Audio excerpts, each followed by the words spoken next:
Howdy, howdy, howdy, and welcome to a very special episode of the Dirt Info Podcast. I'm joined by none other than the Iceman, Alex Williamson.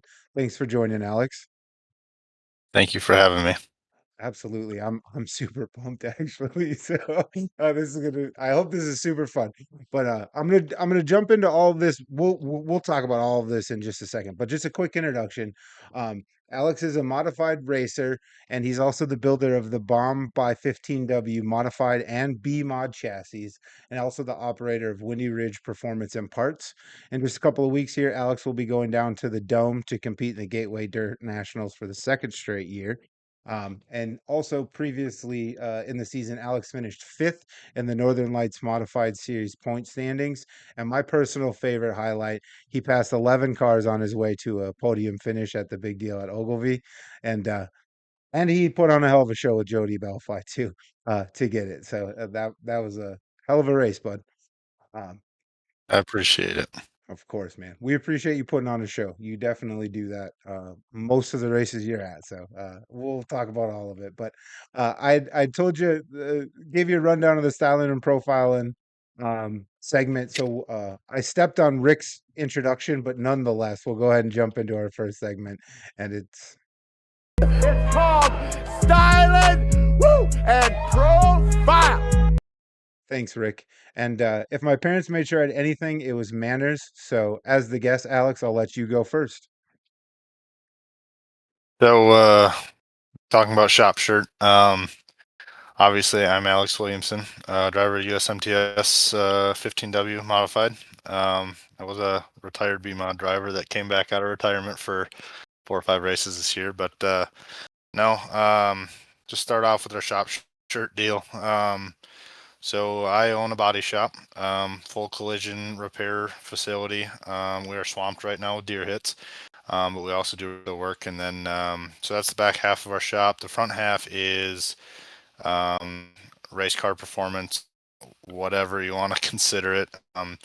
We sell Schaefer's oil stuff, Bomb by 15W mods and B mods,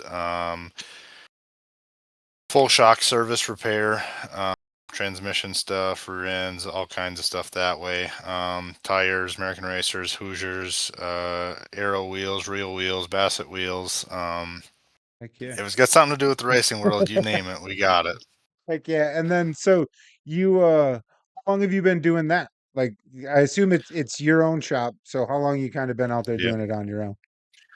So I started this whole gig long time ago, but I worked out of my parents' shop up on the hill, and shared it with my brothers and my parents and whatnot. And long story short, kind of ran myself out of there. I outgrew it way faster than I thought I was gonna, but ran myself out of there and came down and bought a shop, and I figured it was time to expand. And I did that in 2022, I believe. Been like 2.5 years, so yeah, I think 20, maybe 23. I think February 23, I bought this place. So Yeah. um, it was a big jump. I mean, there's a lot of days that it's very, very stressful, but I don't know. We've come a long ways. I don't know. Huh, huh, It's a dream, that's for sure. heck yeah. Dreaming a nightmare sometimes, right? Like Yeah, yeah, but hey, you get to tell people you make your own schedule, so there's that. But yeah, but all this that's definitely pretty cool. Um yeah, so uh and you know, I got to giggle. You said you got run out of there, but that's like the best problem to have is you have too much work too fast. I think that speaks well of the of what you're doing and how well you're doing it. So, yeah. right Absolutely. on, man. Heck yeah. Well, I'll touch on mine real quick. So mine's a little sentimental. So I'm wearing the Spring Lake Park football shirt. I actually picked this up when I was coaching my youngest. He's now an 11th grader, and full disclosure, he is starting JV and starting scout team. That's the role he plays on this team. But nonetheless, he's on the team, and they're in the final four of Section 5A. So they're playing at the US Bank Stadium this coming Friday, and I'm super pumped. So I wanted to show love for the local high school and my kiddo. So that's pretty cool. So that's the story behind this one for this week. Um, But normally at this point, this is where Carter and I would like give our opinions on racing results and stuff like that. But nobody wants to hear me yap when you're here. So, so I figure a better course of action would be to learn from you and learn about you. And so I'll just start kind of from the top. As far as racing goes, you've got a million and one irons in the fire. But curious what sort of started the fire and how did you come to be so enmeshed in racing? So honestly, I don't know what the year was. So I was born in '97. I've been going to the races since probably a week after I was born. I mean, I don't know how soon it was, but it was early. My dad raced well before I was born. He was in the Wissota Super Stock deal for a while. He ran street stock, I think, before that, or hobby stock or something of that nature. But ever since I can remember, he was running a super stock, and I don't know. I mean, I was his number one fan. When I was young, that's all I wanted to do. And I knew a lot of people, that they live their whole life and they never know what their purpose is or what they want to do for a living or whatever else. And I knew by the time I was 5 years old that I wanted to be a race car driver. That was my big thing. And I remember my dad owns a business, just like me. That's why I chose the life that I have. My dad owns a video game business with pool tables and jukeboxes and whatnot and Okay. bars. So he was always on the road. And when I was young, I wanted to go to races, and back then I didn't understand the whole aspect of everything, obviously. So I was mad if it was noon on Friday and we weren't getting ready to go to races. Like, what are we doing here, And um, I don't know. So he got me into it young, and I remember, the nights at Fountain City, Deer Creek, Cedar Lake. It was so special to me, and I think my biggest thing that really pushed me was like when I was, I don't know, probably 10 or 11 years old. I remember my dad being on the road all week long because of work, and I was laying underneath his super stock changing 9-inch gears at 10, 11 years old, trying to make sure he could get to the races and stuff, and I don't know, Yeah. 2008, I got into the slingshot deal. That was Uh, forever ago already. yeah. Um, That was sort of the first step into yeah, actually racing was with yep, slingshots. Yeah. Was that at Deer yep. Creek and So, in Fountain City and those tracks or yep, yeah. mostly at Fountain City. I remember Don Werner, which is Bob Tim's partner, had a slingshot that he was letting us rent for a couple nights.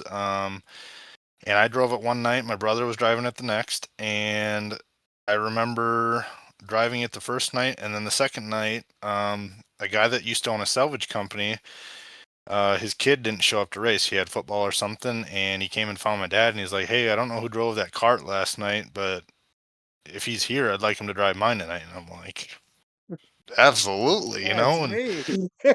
yeah, and being young, at the time, it was just like, yeah, on cloud nine, I Yeah. loved it. But so I got into that deal and then raced slingshots for, I don't know, three full years, I think. Um, and my mom made this really big mistake. She told me that as soon as I won a points championship, I could move up to a B mod. And I said, no questions asked. Yeah. Um, The deal's a I deal. I'm ran, gonna do it. yep, yep. So I literally we went out and won the first 7 nights or 6 nights or something right in a row. And I was smiling ear to ear. I was happy as could be. And Yeah. we ended up winning 9 out of 14 races that year and locked up the points championship a couple nights before the end of the season. And I knew that right there that it was kind of time to jump up and take off. And then we got into the USRA mod deal. In 2011 was my first year. Raced that all the way until 2019, and then decided it was time for a modified. I wouldn't like to say we were getting outspent in a B mod because I don't want to think of it that way, but I just feel like I was capped. I was Mhm. trying really hard to run with Soda and USRA B mod at the same time, and Okay. um, that's the one difficult thing about my location is like Fountain City is half hour from my shop. Deer Creek's an hour. Menominee is an hour and a half. Jim Falls is like an hour and 15 minutes. Like I'm right centrally located between USRA and Wissota. So I was for a while there, the last year or two in the B-Mod, I was running USRA Friday at Fountain City, and Saturday I would race Wissota Midwest Mod at Deer Creek, and Sunday I would race Wissota Midwest Mod at Duel. So we, we were running as hard as we could, and got into our deal with SSR. And my dad, I don't know, he was following my mom's footsteps, I guess, and made a deal with Jake at SSR that if he could get me to the front in the B-Mod deal, that we would buy a modified. And honestly, I think we only had our SSR 3 or 4 weeks, and we got a win right away. And so then we got into the modified deal, and I was running triple duty actually for a while because I had a late model ride that I was driving, USRA late model ride. We ran that at Fountain City and like Menominee, Cedar Lake. We got 6 or 7 wins in that in 1 year. We were one of the only cars to beat Lance Hofer, which if you know that whole backstory, everybody knows how hard that was to beat Lance Hofer. So that was super cool. And then I got real sick of the triple duty real quick. I think I did it like 5 or 6 nights, and I'm like, this is too much. So it makes you wonder how Shane Sabraski does it. I've seen how Shane Sabraski does it. That guy, I have so much respect for him. I see so many people on Facebook complaining and whining about Shane and how good he is and how he shouldn't be in a super stock and this and that. Like, I have so much respect for that guy. You know how hard it is to get in the car. Like, most nights you go run like a USMTS feature, 40 laps, 50 laps, and if it's any bit of a cowboy up racetrack, you are shot when you are done. So for him to do it, 3 cars a night for the last 15 years is unbelievable. But no, long story short, we got into the modified deal, and then I kind of pushed off the B-Mod thing because it just, when you have 700 horsepower, it's really not fun to go back to 300.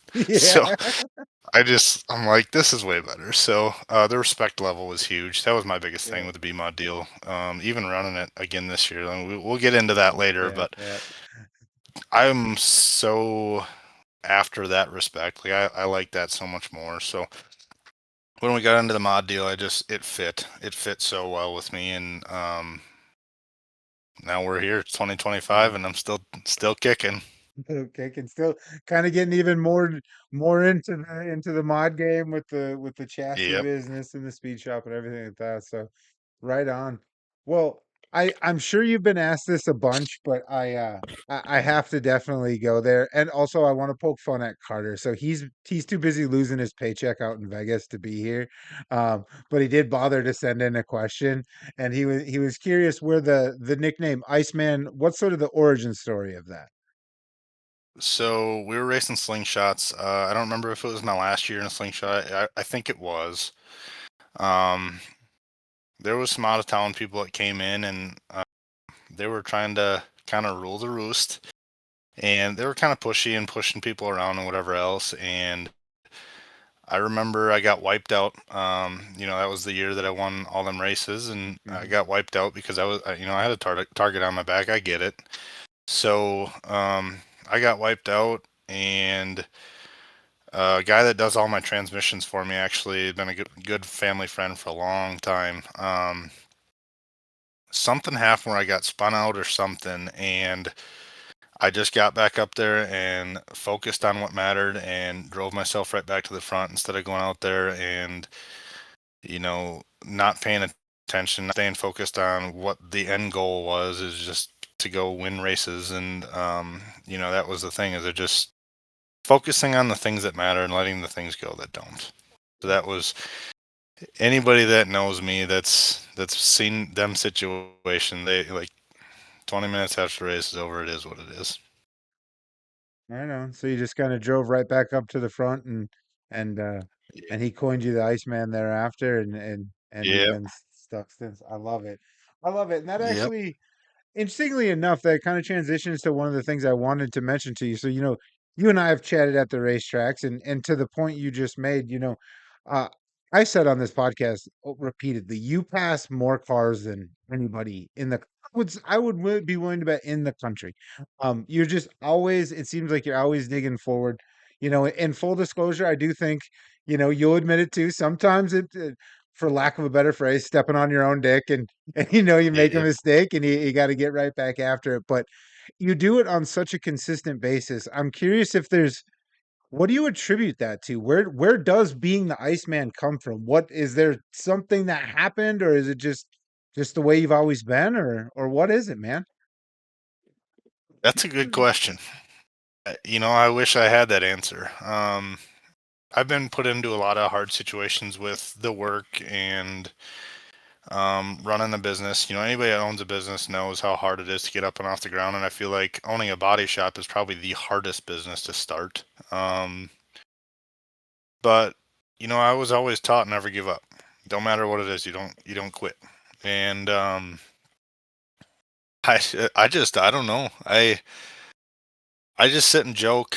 I hope Todd Staley watches this because we go back and forth about this all the time. Like, I was on the fence so much about this qualifying thing, and I'm really glad we do it. But I told him, I'm like, it sucks not qualifying. I hate draw redraw because there ain't nothing worse than starting ninth place on a one-lane racetrack and you can't go anywhere, and it just buries you for the whole night. And then we got to talking some more, and he's like, well, then they brought in the qualifying with the 6-car invert. Well, all of a sudden I'm starting on the pole all the time because I'm qualifying 6th in my heat race. So I'm like, I suck. I cannot get around a heavy racetrack. And but back in the BMOD days, that's what I thrived on. I loved throttle smashing and whatever else. And I don't know. And then Todd went back to this whole 4-car inverter, rolling a dice, and one night it's 3, one night it's 5, whatever. And it seems to be like I'm always the first car out, so I always start like 9th place in the heat race, anyways. But I don't know. I don't know. I used to really thrive on that whole throttle smash deal, and now I like a smooth, slippery racetrack. Like, if I can find somewhere, that's why I like Ogilvie so much. If that place is polished up from bottom to the wall, that is my deal. I love that, and I don't know. I Some feel might like say you're getting 90% of the older. time. Some would say it's because Maybe, you're getting older. maybe. I like to think I still have it though. I don't know. It's so hard. Like, and that's the thing is that I feel like if you have a good race car, you shouldn't have to transition it, a whole ton between a heavy racetrack and a slippery racetrack, But I just cannot qualify. I don't know what it is, but I cannot qualify anymore. And Yeah. 2-3 years ago was a whole different story. But I don't know. I suck at qualifying. There ain't no more to say about it. And then usually heat races, I pass 3 or 4 cars, and sometimes I get lucky enough if it's slippery, I'll drive my way into the feature right there. But it seems that more often than not, I got to go through a B main, and then I start 22nd Yeah. and have to wheel my way through the field. And a couple nights that I really remember, I know Webster City haunted me bad. I get around Webster City so well. I love that place. A lot of people don't like it because of how big it is, but I remember 2 nights in a row for a USMTS race. I started like 15th or 16th, somewhere in there. I made it through the heat races, so it must have been like 15th because I'm sure it was the first car that was barely in. Like, there's no way I Missed the made redraw and redraw. everything. Yeah. Yeah. So I don't know, whatever. But drove up to like 3rd or 4th, got a flat tire. 2 nights in a row. Same rim, same tire. Made it all the way through a heat race both nights. Come off the beat on like lap 6 in the feature. 2 nights in a row. Both nights I went to the back.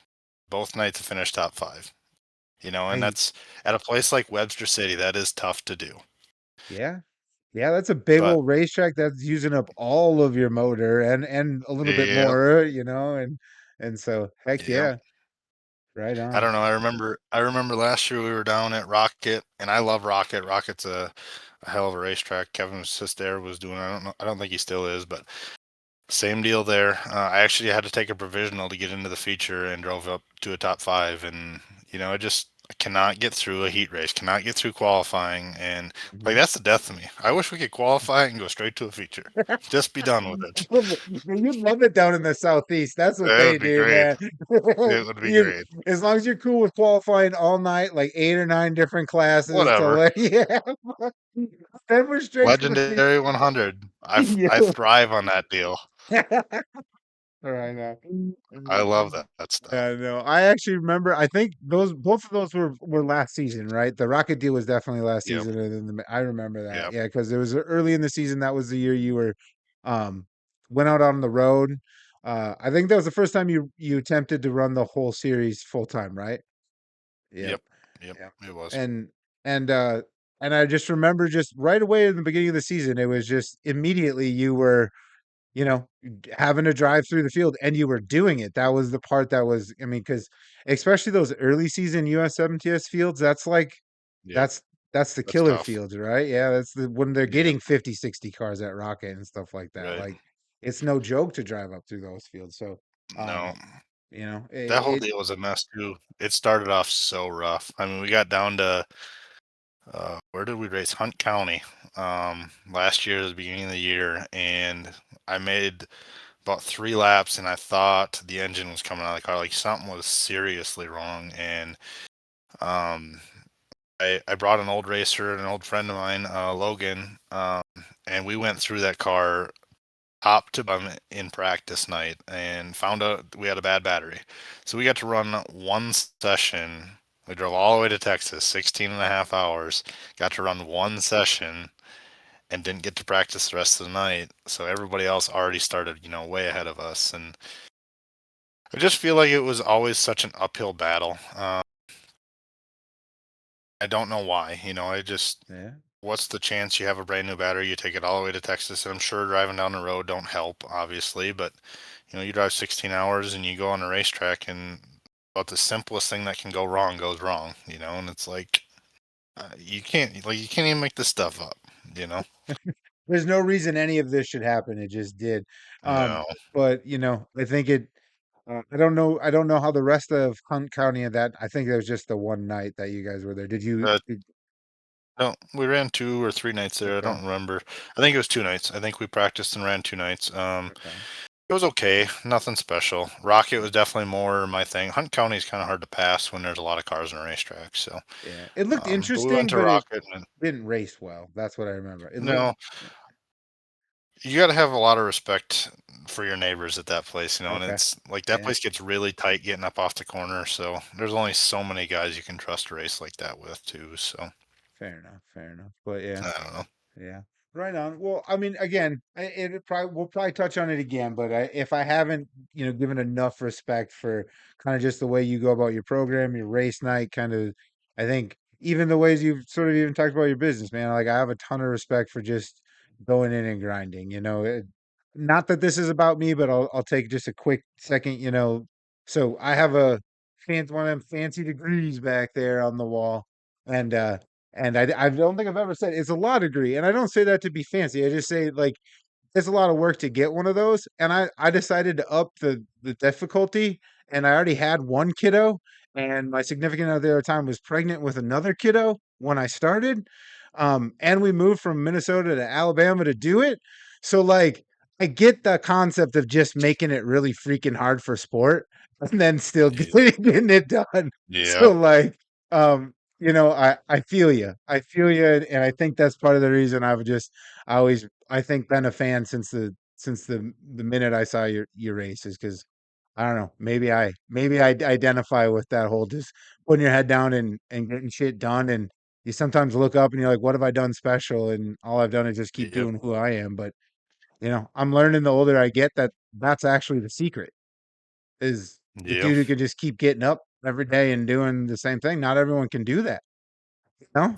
I literally was just having this conversation with one of my close fans, somebody that's been a supporter of mine for a long time. We were literally talking about the dome deal, and I'm like, feel like you should be really excited and proud of yourself that you're the top 64 in the country or whatever it is. And I'm like, yeah, I am. I'm like, but when I sit down and look at that list, like there's a lot of cars on there that I feel like are a lot better than me. And I told her, I'm like, I really don't feel like I deserve to be there. I mean, 100%. Like, I know Tyler Carpenter's win, however many years ago, he was super emotional and whatnot. And I feel that. Like, I'm not a huge Tyler Carpenter fan by any means, but I feel that 100%. Like, there's a lot of guys out there that I feel like have won more races, bigger races, blah, blah, blah, that should be there. And she gave me the whole, you should just keep your mouth shut, blah, blah, blah. And I'm like, I get it both ways, and she's like, I don't think you understand the crowd and the following that you have. And it's so easy to get so caught up in everything going on that you don't realize the following you have. Like, obviously we put the icebox together, the merch trailer. Like, the first weekend that we went, we sold $3,000 worth of merch. And like, to me, I'm like, I didn't expect that was coming. I figured $200 if I'm lucky. But it's crazy. I mean, we've been all over the country, and I'm definitely not the best modified driver in the country. But at the end of the day, I always know who I am. I know how hard I've worked, and that means a lot to me. Yeah. Yeah. And that's where I mean, I think that's where some of the confidence and the ability to just drive forward comes from, is because you do have an appreciation for just the hard work you put in.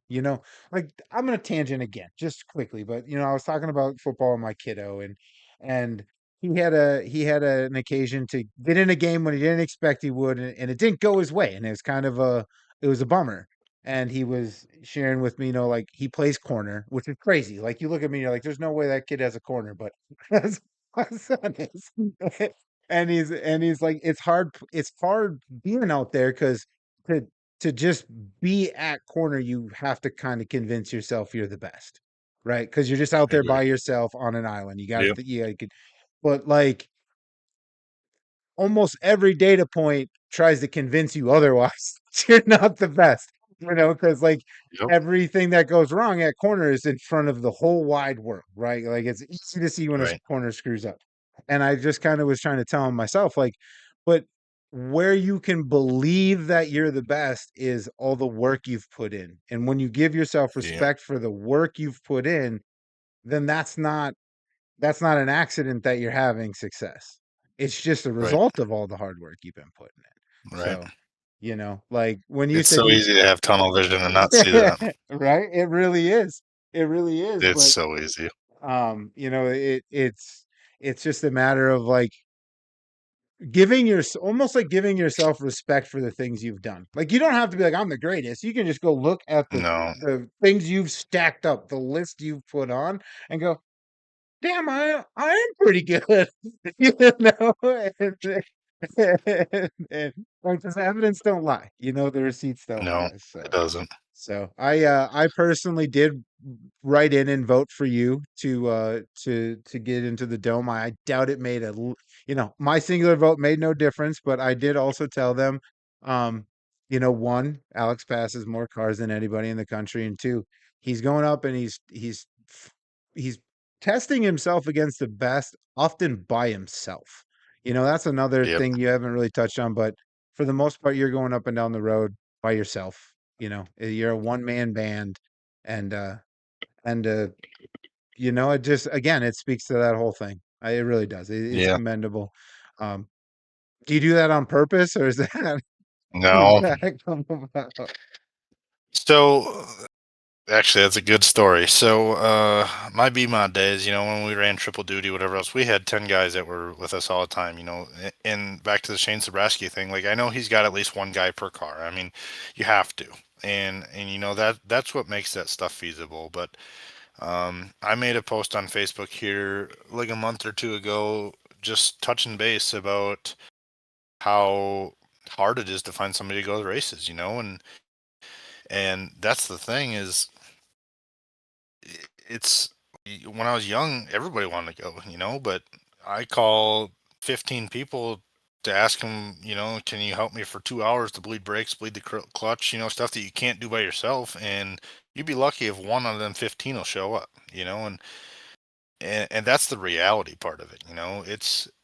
But when I get to the races on a Friday night and you go out and win and there's 25 people in victory lane, like, to me, where you been all week? You know, like, I understand this is my race program. It's, whatever else, but it's I've always been taught that you know who your friends are when you're in your lows.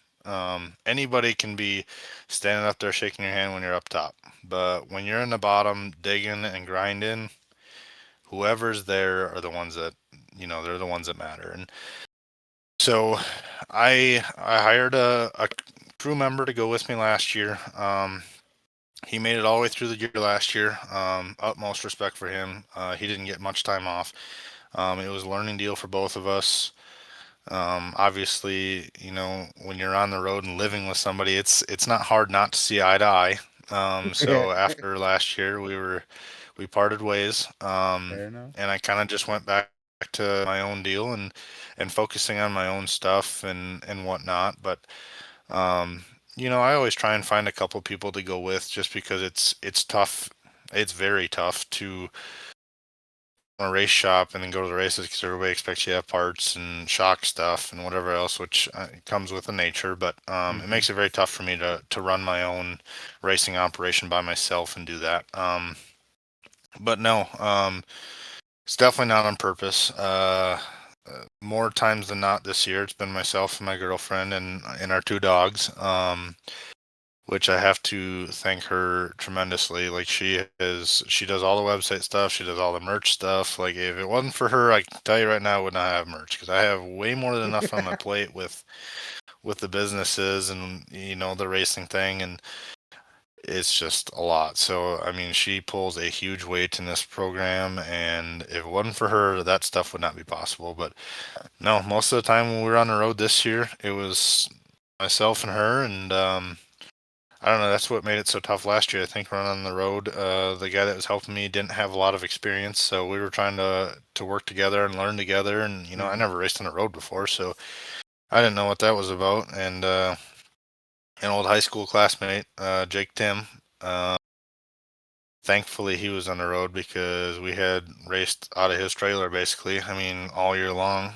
He buys parts from me, so basically I would need or use whatever I need out of his replenish it the next week, and just do it again over and over and over. So super thankful for him and Spencer last year to help me get up and down the road, because otherwise there's no way I was gonna make it. But I don't know, it's hard when you're a low budget team trying to compete with people that have quite a bit more money. I don't want to say unlimited budget, because I don't think there's anybody out there with that, but the amount of dollars it takes to run up and down a road for a traveling series, no matter what it is just unreal. And I think, you can testify.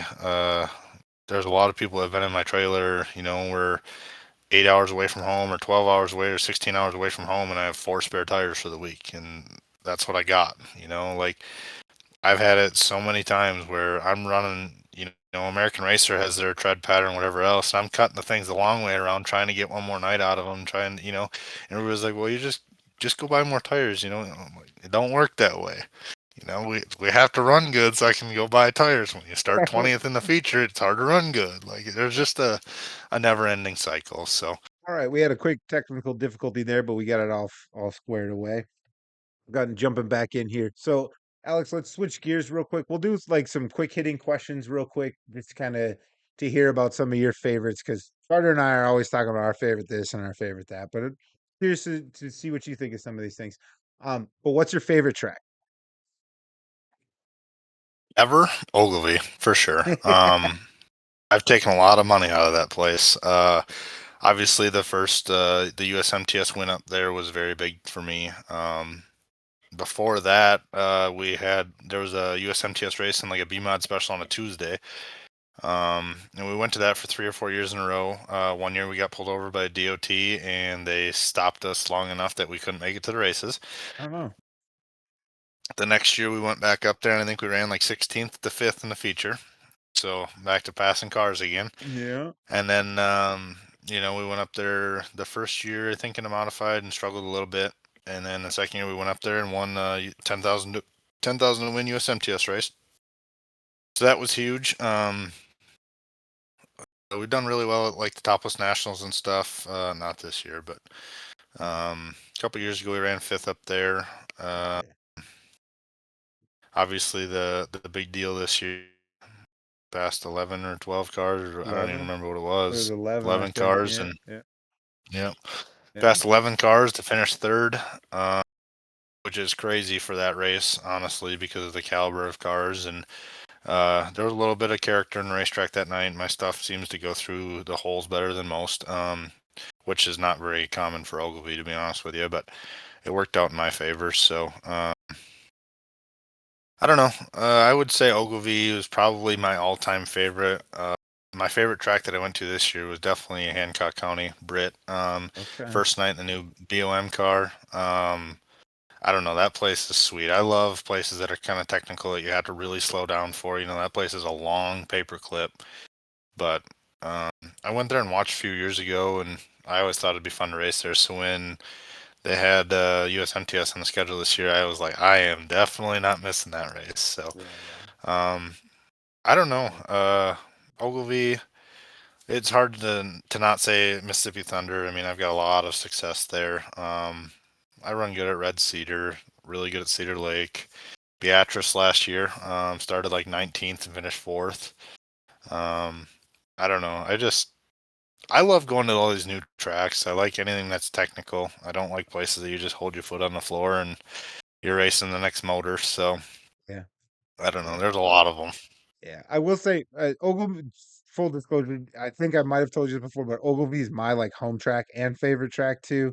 Yep. And there's nothing better than when they have that thing just glassed over, and Yeah. it's Yep. and it's two distinct, it's top and bottom, and yeah, maybe passes aren't happening like that, but it is No. technical, changing lines, trying to set up your move, just really having to racecraft your way around it, and it's pretty cool. And man, I've Yep. seen Shane Sabraski do some cool things on that Yes. race.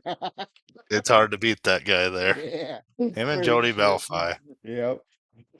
And if the top is good, Clayton Wegeman as well. If the top is good, Yep. he can run that like only he runs it that way. Is what I've come to the Yep. conclusion. Uh, right on. Now, I think we mentioned a little bit before recording. You don't get a chance to catch food as much now that you're racing as hard as you do. But what now, or maybe in the past, but like, what's your favorite track food that you've ever had at a racetrack? Probably cheese fries. That's my go-to all the time. I Yeah. would say the most unique though, we went to, if I remember right, it was Tri-State last year, and they had catfish and hush puppies, which is not Ooh, something you hear of at a racetrack, no. but they were like home cooking their stuff. Like it was really good.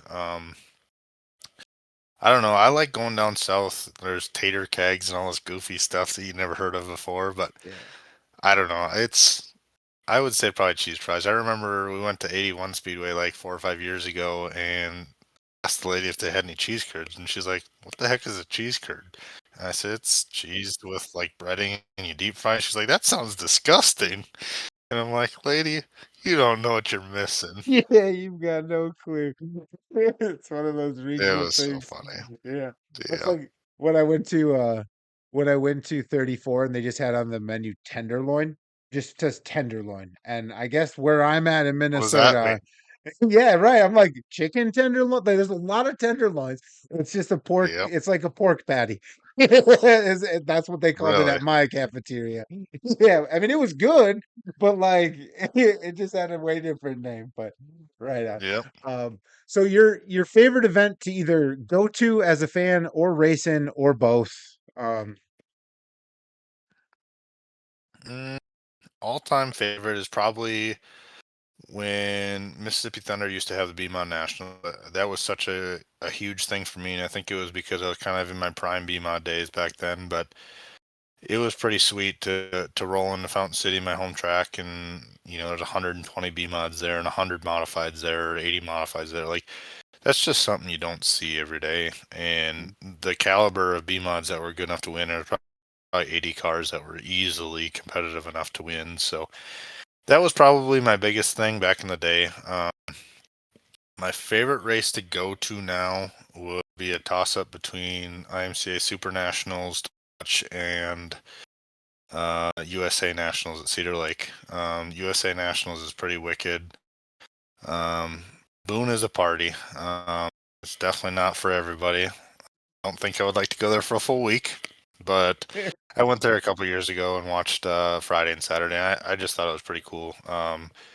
You see a lot of different ranked drivers there. You know, obviously you have guys that literally have nothing, and there's guys that have way more money than talent. So I don't know. That's pretty cool. My favorite race to be a part of now. Mm, I think the 100,000 win shows, like that stuff is so cool to me. I know there's been a lot of mixed emotion on 50,000 win and 100,000 win mod shows and whatever else, but me as a driver and a shop owner that understands both sides of this whole racing thing, I feel like modifieds deserve to race for 100,000 win a couple times a year. And I've been fortunate enough, on wood, that I've made every single one of them so far. So, and which is, I don't know that there's very many more that have.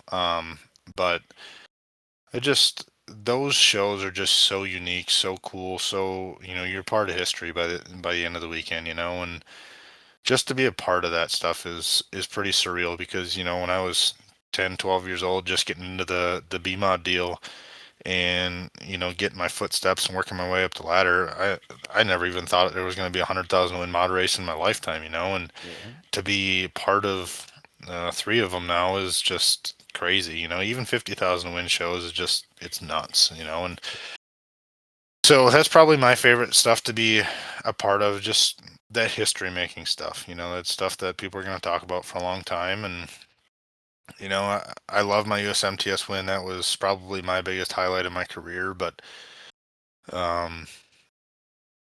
you know, I feel like everybody, after so much time, they kind of forget about some things and move on to the next big thing. And then when we got invited to the Dome, I mean, that's huge. That's There's no better feeling than rolling into that place, you know, when you're staging before you get on the racetrack and there's 30,000 fans in that place and it is packed, and you know, all the faces that you see in there, it's something you don't see. So that's probably my biggest thing now.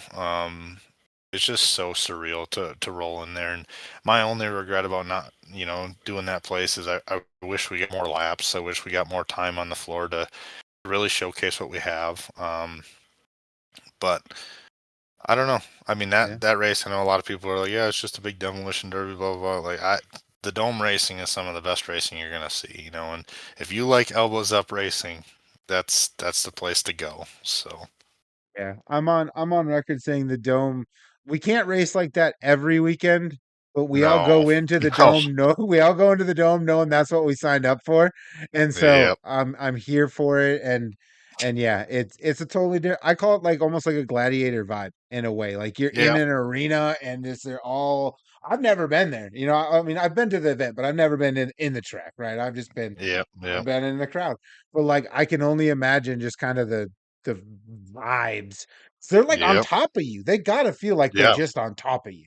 And it, like, when something happens, you know, if there's a big wreck or whatever, and you're under yellow, and you know the crowd starts getting hyped up, it is loud. Like, you can hear that stuff in the race car when you're just pacing around and stuff. And I don't know, it's, you know, when Tyler Carpenter does Tyler Carpenter things at the Dome, that place gets so electric. That place Explodes, is yeah. wild.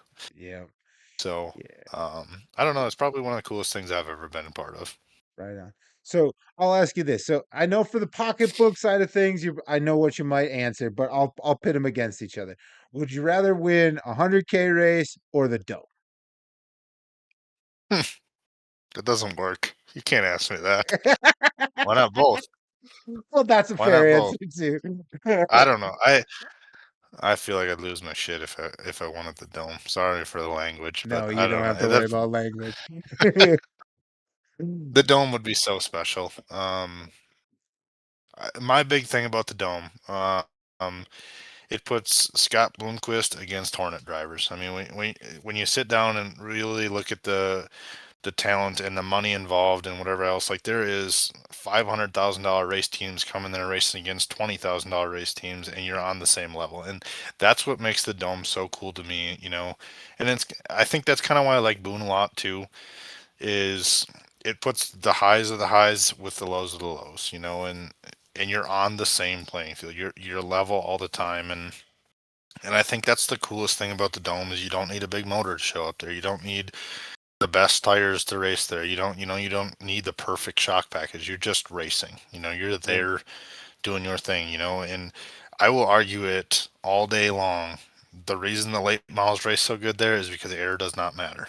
I will fight that all day long. Like I love late model racing to a certain extent, but I feel like the air has just got them cars stuck so hard that Mm-hmm. I think that's why modifieds race better realistically. Um, but when you take the air factor away from the late models, they race so unbelievably good at the Dome. I mean, there's not much better to Mm-hmm. watch than guys ripping decks and spoilers off of a late model at the Dome, and they're still the fastest car on the racetrack. Yeah. You know, It's that to me is just unreal. Yeah, I agree with you. It's yeah, you nailed it. I'm not even gonna try to add anything. It's one like my favorite event to attend in person is probably Topless for a couple different reasons. Yep. That and part of it is because Yep. I can go every year. You know, it's tough to make it to the dome Yep. every year. Otherwise, Yep. it'd probably be that. But like the for special event, that the whole thing around it, man. I had an opportunity to be there and I'm prioritizing my kiddo's first wrestling meet is the same day as Yep. as the dome, and I'm prioritizing my kiddo because you know I only kids once. You have to. Yes. Yeah. But anyway, so My I big but I'm thing go ahead. My big thing is I don't know. So many people get the wrong taste about the Dome. I really think that, and if you are a true race fan, you need to go watch it once. I'm telling you right now, watching it on TV is nothing It's like in person. I it's not watched the it on same. TV the first few years, and I'm like, this is the stupidest thing I've ever seen, you know. But once you go there and feel the electricity in that place, and you know, I went there 3 or 4 years ago for the first time, and it's grown twice as big since then, you know. So I thought it was electric then. Now it's wicked, you know. And we were, we were unfortunately not able to make the feature last year, but um, we had some issues and whatever else. But just being up there for the driver intros, like the driver intros at that race is unreal. It'd be, that's one of my big things. I want to be a part of that, and Yeah, it's so cool. Something new. It's something different. right on. Would you say that's probably your primary goal is to be part of the driver intros you want to make? Is that your goal heading down there this year is to make the feature? Yeah, yeah. Yeah. I don't really care about the rest, anybody that's kind of around me in my pit or whatever else, that's my goal every night. I don't obviously I want to win races, but my goal is to make features. That's I feel like if I make the feature, I accomplish what I came there for. Anything beyond that is just a bonus, and that's how I agree.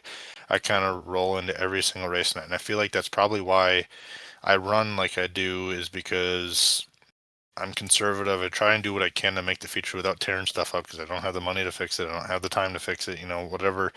Whatever you want to consider it. Then when I get to the feature, I'm like, okay, now I can go race. Yeah. Now I made it here. Now it doesn't matter anymore. Just go race. Yep. Right on.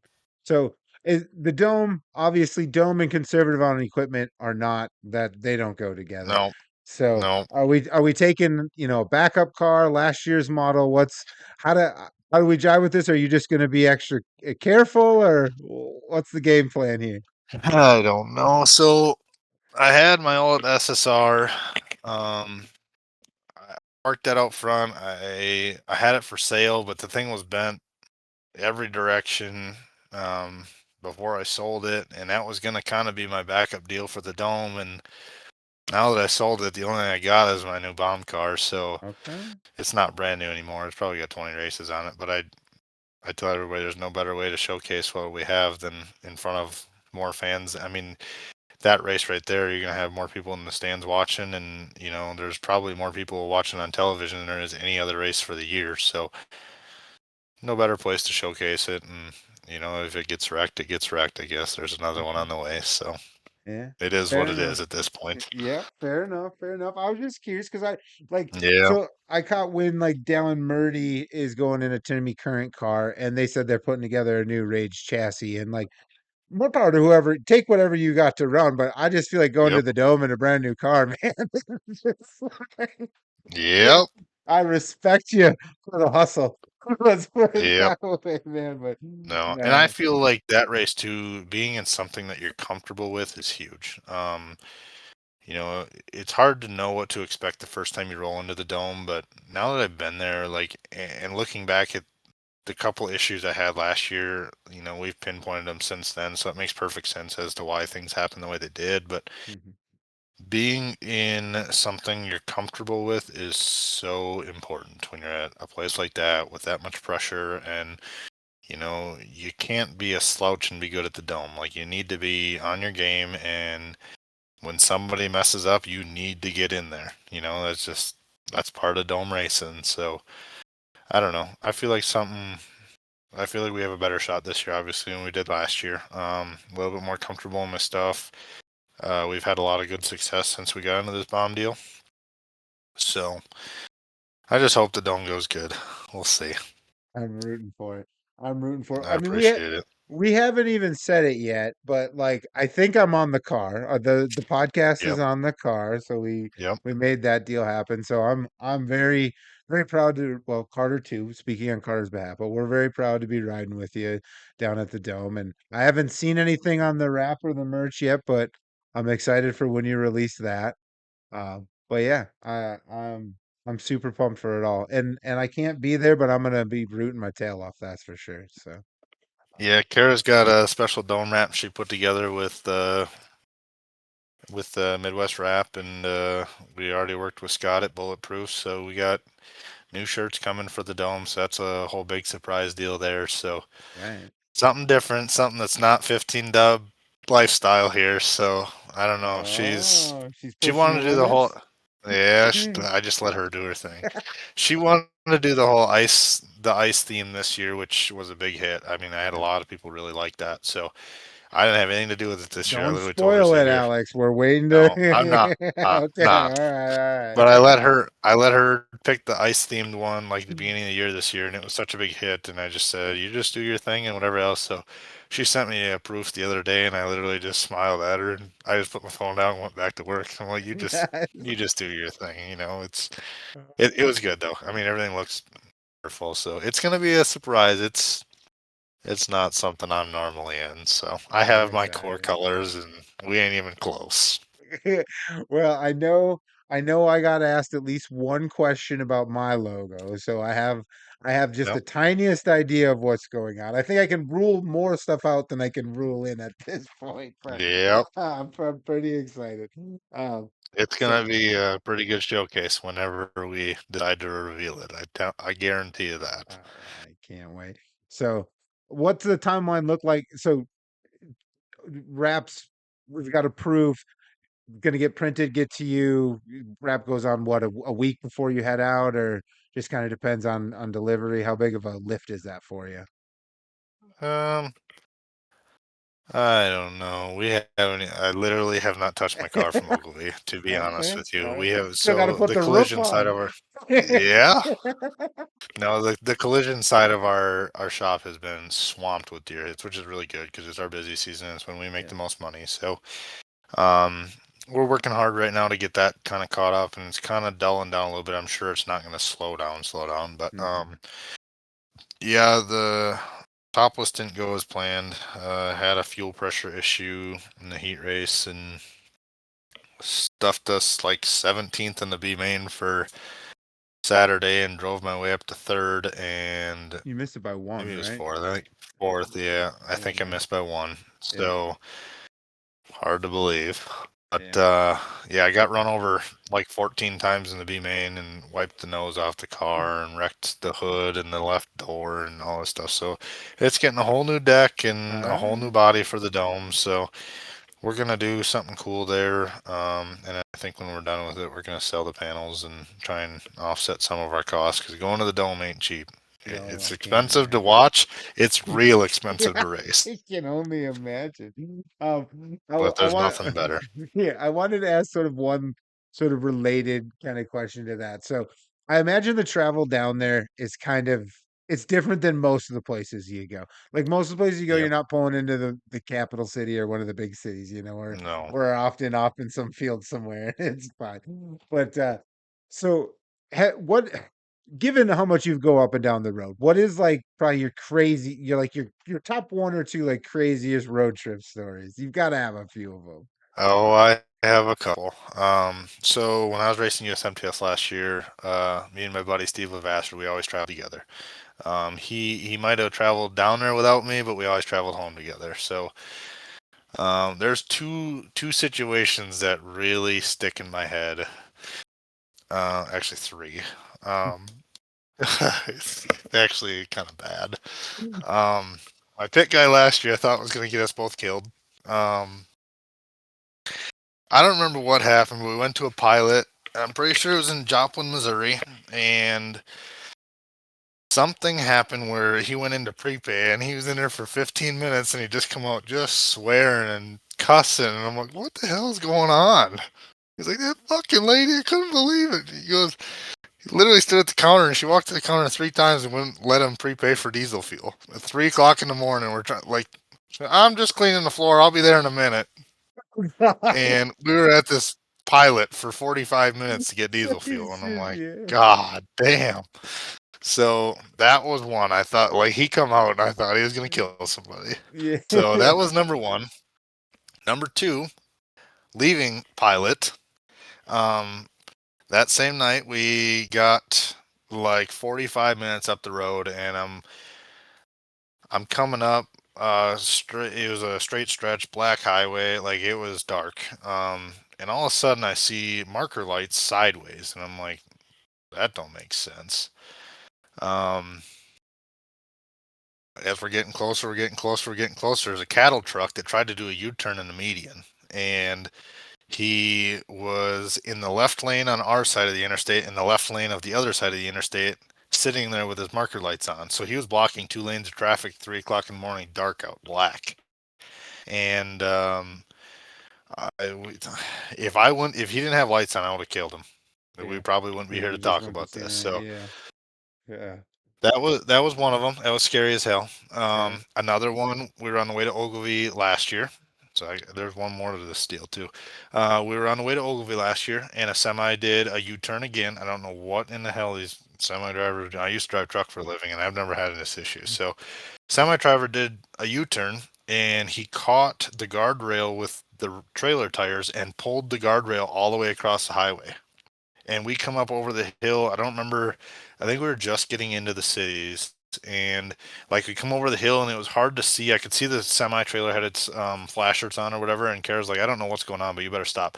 So I literally, like, as soon as I realized what was going on, there's a guardrail across the road. I literally was standing out of the seat on the brake pedal as hard as I could, and we came within inches of driving straight through this guardrail in the middle of the interstate. And Oh my. I don't know. I don't know. And then the last one that I remember that was real bad, it was Steve and I were traveling, and when we travel all night long, we call each other and stuff to talk. And I remember we were on the phone with each other, and I just went silent, and then he went silent, and I'm like, I literally said to him, like, you just see that?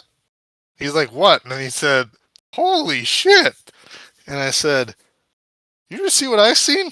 And he goes, what was that guy doing? We're 50 miles from a town, right? Well, Down, I'm sure it was I-35 somewhere south of Kansas City. I don't remember where we were. It was between Kansas City and Joplin, Missouri somewhere. And we're driving down the interstate at 3 a.m., 4 a.m., pitch black, and there's a guy literally standing on the white line walking down the interstate. And I'm like, what in the hell is going on? Like, if somebody wasn't paying attention, he was going to get killed. And he might have, I don't know. Hopefully not. But hopefully not. But these dang. stories that we have seen, Yeah. it's just been wicked. I mean, and that's the one downfall of like what I do. Like if when we were racing on the road, we went to Texas and stuff. I would leave here Thursday at noon, and it's Mhm. 12 to 16 hour drive no matter where I'm going down there. So I would drive all night long, and we get there at 6, 7, 8 in the morning. And I'd like to lay down, but usually my phone starts ringing between 8 and 9 in the morning for work every day. So I don't usually sleep the first night we go somewhere, Jeez. which is really hard on me. Yeah. But and then we get done on the races on Saturday night, and we drive all night long and get home, 9 p.m. on a Sunday. So Yeah. there's just not much sleep there. So when you're running on no sleep and then you have shenanigans like that happen, it's just I don't know. It's a Yeah. lot. It is a We went lot. to Yeah. yeah, not Yeah. good, not good. Yeah, no, I hear it. I've definitely had some of those close calls too. You know, again from the fan side, right? I probably don't have quite as long of a night, but I've still done like Husitz to home from Blaine in a day. That's I can dumb. I should imagine. never do that. Yeah, But by the time you're 2 hours from home, you're just like hoping that nothing crazy right. happens because you're just talking yourself awake at that point. So Yep. I definitely get it. But I did want to kind of switch gears a little bit. I think the last thing, so I'm a stan for modifieds. I'm with you. I think mods put down probably the best racing there is right now. I also just last week or a couple weeks ago was mentioning to Carter too. I like when you go into a pits and they look gnarly, right? They look Yep. gnarly as compared to everything else. They look different. They look not like a standard car, not that any of these really look like a standard car, you know what I mean? But they No. just look totally different. And so I want this class to be the coolest and baddest thing it can possibly be. But where you sit, you're all in on this. You're doing the chassis Yep. stuff and you're racing and you ran series and all of that. So just like kind of uniquely from where you sit, what's your take on the modified class right now? Whether that be goods, negatives, things you'd like to see changed or added, or just kind of what's your lay of the land? How do you think it's going? Um, I think overall it's doing okay. Like Deer Creek gets 24 of them every week, and it seems like they have every year for the last 15 years. Fountain City struggles some nights, but then some nights there's B mains of them. So I think it's so hit or miss. My big thing is I feel like most modified drivers are drivers that have normal jobs. So the traveling across the country to race for 5,000 doesn't work anymore. That's my personal opinion, but I know there's a lot of people in the same boat. I know for me, that's why I quit traveling up and down the road every single week because I was spending as much as I was or more than I was getting back every single Towards week. the And I'm winner. like, Yeah. it's fine and dandy if you're doing this for fun, but with me in the performance side of things and whatever, like this is my income, and that's the difference between me and most of the people I race against is this is what I use to pay my bills every week, and you can only take so many losses before you can't do it anymore. And that's, we've unfortunately had to step back from what we were doing to save what we have and what we've built to try and come back bigger and better, in the future. But I think as a transition thing, I honestly think that weekly modified racing won't be around in 4 or 5 years. I truthfully don't. But I don't necessarily think like they're all going to die. Everything's going to like. I just think that tracks are going to have to start working together and maybe like have bigger paying races and race less. That's what I think is going to happen because, even if you budget race and modified, it costs $500 to drop the back door. I mean, there's no way around it. It just, that's what it costs, and unless Mm. you have somebody else paying for your stuff, it's hard to do that every week. It really is. And a person with a normal paying job, it's just that much tougher. I mean, 100% it is. But I don't I don't know. I guess maybe I shouldn't say it's going to be gone in 4 or 5 years. I just feel like it's going to be more limited. It'll look But I different, just at least. yeah. I Yeah. don't like Fountain City's got a real good thing going. They were paying 1250 or 1500 to win last year. And like to me that's huge. You're paying that kind of money even if you don't win. You're getting enough to sustain your time and your money to get there, and there's some other tracks that are around that you finish 5th place and you get $300, and it's like, this don't work. I just Mm-hmm. traveled 2 hours to come race, and I literally drove past 14 cars in the feature and got paid $300 and barely covered my pit passes. Like it just that doesn't work anymore. And I think like the Northern Lights deal, these traveling series that pay 2,000 to win, 3,000 to win all the time, but you only have to drive a couple hours from home. I think that stuff's going to take off. Obviously, the Northern Lights deal is already kind of taken off. The Heartland series is huge. Mm-hmm. But I think that's the big thing is drivers aren't traveling 16 hours to race for $2,000, $3,000, $4,000, $5,000. Like it's fine if you go win, but at the end of the day, there's only got one guy that wins, and Right. I see it from all aspects, and that's the hard thing about me is I do get a little opinionated because I do see it from both sides. Me as a racer and a business standpoint, it don't make sense. I have zero interest in driving 16 hours to Texas if it doesn't pay 10,000 win or more, Right. because by the time I'm done and my time's involved and my fuel and tires and whatever else are involved, it gets to be so tough. So I don't know. I truthfully just think that modified racers are going to start getting more um, smarter with their money, I should say, and racing the shows that make more sense. I can't imagine guys are going to keep racing for $700-800 to win all the time when there's another track paying $1,500 to win another hour away. I think that's what's going to happen, and I think it's going to turn into a little bit of a money battle, I would say.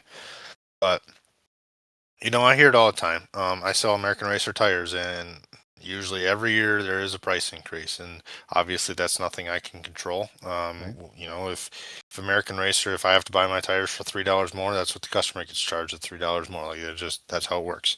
Yep. And every single year I have customers come in here. Usually the first batch of tires, it's, well, Jesus Christ, these freaking tires are getting more expensive and more expensive, and they'll come in and they'll whine about it and they'll whine about it and whine about it, and they'll buy 3 or 4 tires. Mm-hmm. And I got to the point, like, I understand the racing aspect. I know how much people bitch. Like, I get it. But I finally put my foot down last year. I'm like, you know what the problem is you come in here and you buy 4 tires and you bitch about the price. I buy $40,000 worth of tires, and I have to figure out how to come up with that money. Like, Yeah. quit whining. Yeah. If you don't want to do it, don't do it. Yeah. I And mean, do you think it's going to get to a point where all of those little things are going to be that? And I mean, maybe that's you're hinting at, but like all those little $3 here on everything is going to eventually drive guys out of.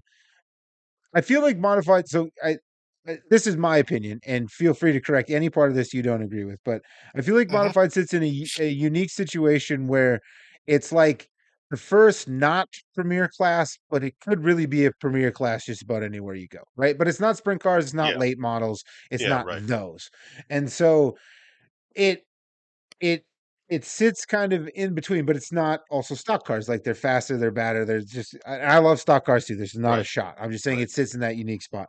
But like if there's nowhere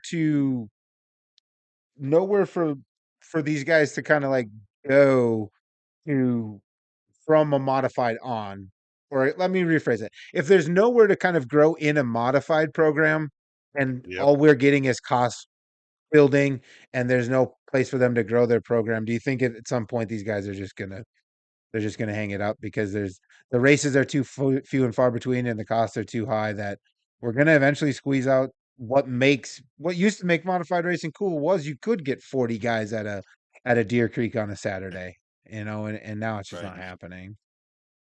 So, Yeah, I mean, I think to a certain extent, but I think modified drivers most of the time are pretty intelligent. They're not mm, stupid, and I think that's why they're doing what they're doing. But I think at the end of the day, the overall is, I just feel like the modified guys are going to go start racing where it financially makes sense to race. And I think, that's the thing is when there's 100,000 to win show 30 minutes from the shop. Like obviously we do our own stuff as far as the performance side to get ready for that, them shows and stuff. But if you're anywhere within 3 hours of that racetrack and don't go race that show, and go to the next racetrack the week after and race for $600 and then bitch about the pay, you're part of the problem. Yeah. I understand that, there's only 24 cars or 30 cars that are going to make the feature, whatever it is, but you can't win if you don't go. You can't, Right. you're never going to Right. make shows if you don't show up. And Mhm. I just think that so much of what's going to happen is I think people are just going to race smarter financially and just do what makes more sense, and I hear all of it. I hear both sides of it, obviously, from the performance side, because believe it or not, every single Monday, I know everybody's drama from Fountain City. It just happens that way every single week. I hear it from everybody. And one guy shit talking the next, and here comes the guy who's just shit talking right in the Yeah. door. And it's like, oh, but I mean, you can't help but laugh. That's just Yep. nature of what we do Of course. and the racing deal. But, Yeah. at the end of the day, I feel like there's a lot of things that could impact the cost of modified racing. I know a lot of people don't like Darlow. I personally like Darlow because he puts me on the same playing field as guys that have a lot more money. He's Mhm. doing what he can to try and keep racing on a decent budget.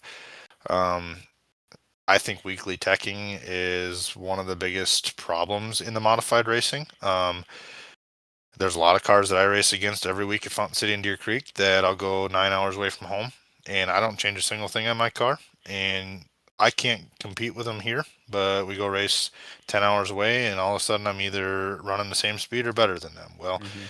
the only difference is there's a tech guy at these races. So I don't know. I mean, I think that's huge. You go to nationals, and some of the guys that are really, really good around here go down there, and the cars get picked apart, and they're not very good down there. And I just feel like that's an ongoing thing because I know, like I said, obviously I see it from both sides, but I have so many customers that come in here and they spend a lot of money to run by the rules to keep up with guys that they don't feel like are following the rules, and Mhm. it costs half as much to cheat up a motor than it does to run a legal modified motor nowadays. You can build this big stuff and whatever else, and it say like a Wasota motor, a 360 concept is their rule. They have to be a 360 motor. Well, if that's the case, then there's probably guys out there buying 415s if they're not weekly teching. So then there's, instead of spending $20,000 on a motor, we're spending 30.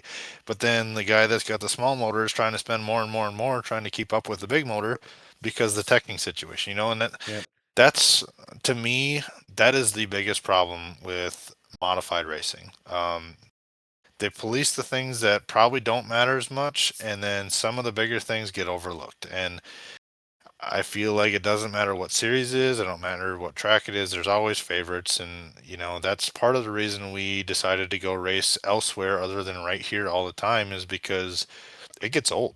It gets really old. And as real as I can get about it, it sucks. You watch a guy with an inch high deck height just gets a slap on the wrist and yours is a quarter inch high and they're telling you to go fix it before you get back on the racetrack, and it's all part of it. Yeah. It's tough, but it's really tough when you're a business owner that has to hear both sides of it because you hear the gossip that you don't want to hear either, Yeah, some of so the things you just don't want to know, right? I like, hear yeah. that. Yeah, I But hear that for sure. I, I truthfully think if there was something to be fixed there, I think that would help tremendously, and Yeah. so selling these cars, selling these bomb modifieds and B mods. I can tell you right now, if anybody's in the market for a race car, doesn't have to be a bomb by me or whatever. It don't cost that much more to build a modified, and the fact that there's 50 B mods everywhere you go in the country, and some of them guys that are running first, second, third, fourth, and fifth in the B mod are spending just as much as these modified guys. And like, to me, that doesn't make sense. Yeah, I Right. understand you want to win and I know you want to be good, but if you're spending 60,000 to go race a B mod, you might as well just race a modified. Why not? I ran a B mod. We built a brand new one. Did it as like a house car deal. I wanted to get some laps in it, whatever else, to get like a baseline setup. And I drove it 5 nights. The worst I finished was sixth. The one night I won, I got paid $500 or $750. Every other night I get less than $250. And I'm like, to me, this is stupid as hell because the stuff on this B mod You're is trying nicer to than the stuff sell. that's on my modified. Yeah. I don't care. Yeah. Like the stuff on this B mod is nicer than the stuff on my modified, and I'm getting paid a quarter of it. Yeah. And Yeah. I just, uh, to me, I think that's what's going to change in the racing world. I think in the next couple of years here, I think people are just going to be smarter financially. Yeah. These bigger paying B mod races, these bigger paying modified races, these bigger paying stock car races, whatever it is, the only way they're going to stick around is if you support them. And I'm not, I don't think there needs to be 100,000 win races. I would be fine with a 50,000 win race and spread the extra 50 throughout the Through field, the and field. Yeah. everybody's getting a bigger piece of the pie except the one guy. And most of the winners of the 100,000 probably would agree that they probably don't need 100,000 to win them races. Yeah. But I think that's what's going to happen in the next 3 or 4 years. Is I think people are just going to have to race smarter financially. That's all it is. Yeah, I agree. And I think part of that and I'm going to save this question for a minute, but I'll preface it by just saying, I do think, you know, I think that's why we see so many people going late model racing more than they do mod racing, is because the economics make sense over there. And that makes me sad for mods because like I said, I love them as a class. But I'll touch on that here in a second. We'll save that one. Um, you had mentioned kind of the 100K races, and so I'm not a technical guy by any. I shouldn't be around a race car working on it with a wrench. Like that'd be just bad news for everybody. But these 100K races have really been relying on the run your sanction stuff. And so because I have someone who I've seen you run with Soda and I've seen you run USMTS, like it just I guess across the big three, and that's not to put down IMCA, but they're running 604 crate motors, Yeah, so right. they're not going to hang. But between Wisoda, UMP, and USRA, is like is there really that big of a difference performance wise when you get them all together? Like, can these guys run together more or less? Yeah. So, to kind of put it on an easy way for people to look at it, my car right now is 100% legal. It's a USRA USMTS car, but it's a 360 engine, so it is 100% legal to go run with soda. All I got to do is switch tires. Nothing that's performance enhancing, obviously. Yep. And as far as the UMP stuff goes, from what I understand, I mean, obviously I run a dome and that's UMP stuff there. So, I don't think there's that much difference. I think at the end of the day, your cream's always going to rise to the top. So, your good USRA drivers, your good Wisoda drivers, your good UMP drivers, they're always going to be at the top no matter what. You're not going to take a 24th place USRA car and compete with a first place UMP car. But I think the 100,000 win races, these 50,000 win races, all these races where you run your own sanction. I think that's a great thing for modified racing. I think it's a great thing for B mod racing. I think it's a great thing for stock cars, for USRA and IMCA cars to run together.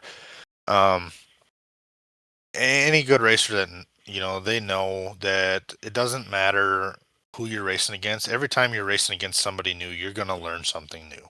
Mhm. And every time I go on a racetrack, I learn something. It don't matter what it is, good or bad. You're always learning something.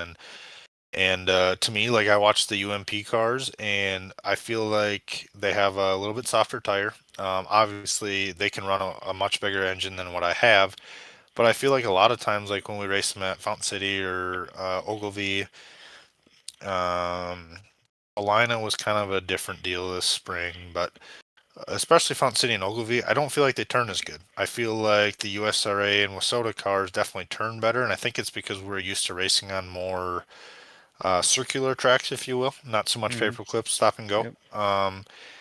And I think that's such a big thing. There certain cars are so much better at certain places. Like when we went to Salina this year, that racetrack is huge. It's banked like Daytona, and it took rubber in qualifying.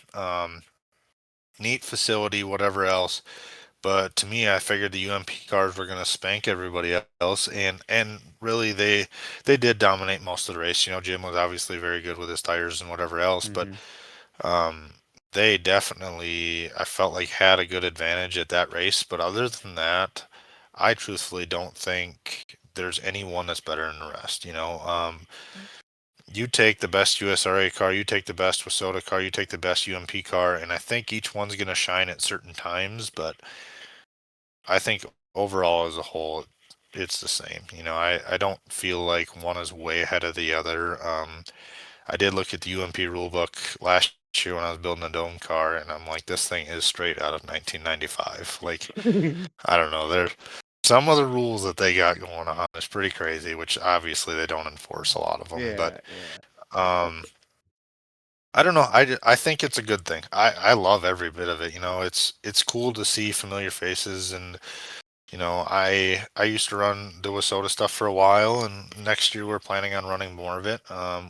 We kind of really wish that WISSOTA would get a couple 3 or 5,000 win shows, because from a business standpoint, I've kind of sat back and watched the WISSOTA stuff, and anytime they have a 3,000 win mod show or a 4,000, 5,000, whatever you want to consider it, the places are packed. And you go to Ogilvie for the Fall Classic, and I understand there's not much else racing that week, but there's 60, 70, 80 modifieds, and that's tough to do. There's races that pay 100,000 that don't get that kind of car count. So I think that's the biggest thing is when you sit down and look at it. Like, I think it's a budget deal, but I think it's cheaper to run a WISSOTA car than it is USRA car, because there's a lot of guys that spend a lot of money on 415s and big engines and stuff, and I don't think you need to. Sure, there's probably places for it, and that's probably why I suck at qualifying. But that could be the issue, Alex. that could be. But when you, like, I run Cedar Lake probably 4 or 5 times a year, and they run an open sanction deal, and usually I'm one of the few USRA cars there racing against a lot of WISSOTA cars, and I don't think that I've ever been like, oh my God, I get out here and I'm racing, and my engine's got 20 more horse than theirs, and I'm just driving right. But like, the good cars are still the good cars, and I think at the end of the day, whether it's 30 or 40 horse, heavy or short, I don't think at the end of the day it's going to change much. So I think it's a good thing. I love when we do these shows, and especially, like I said, back to the BMOD days, when they did the 10,000 win shows at Fountain City and whatnot.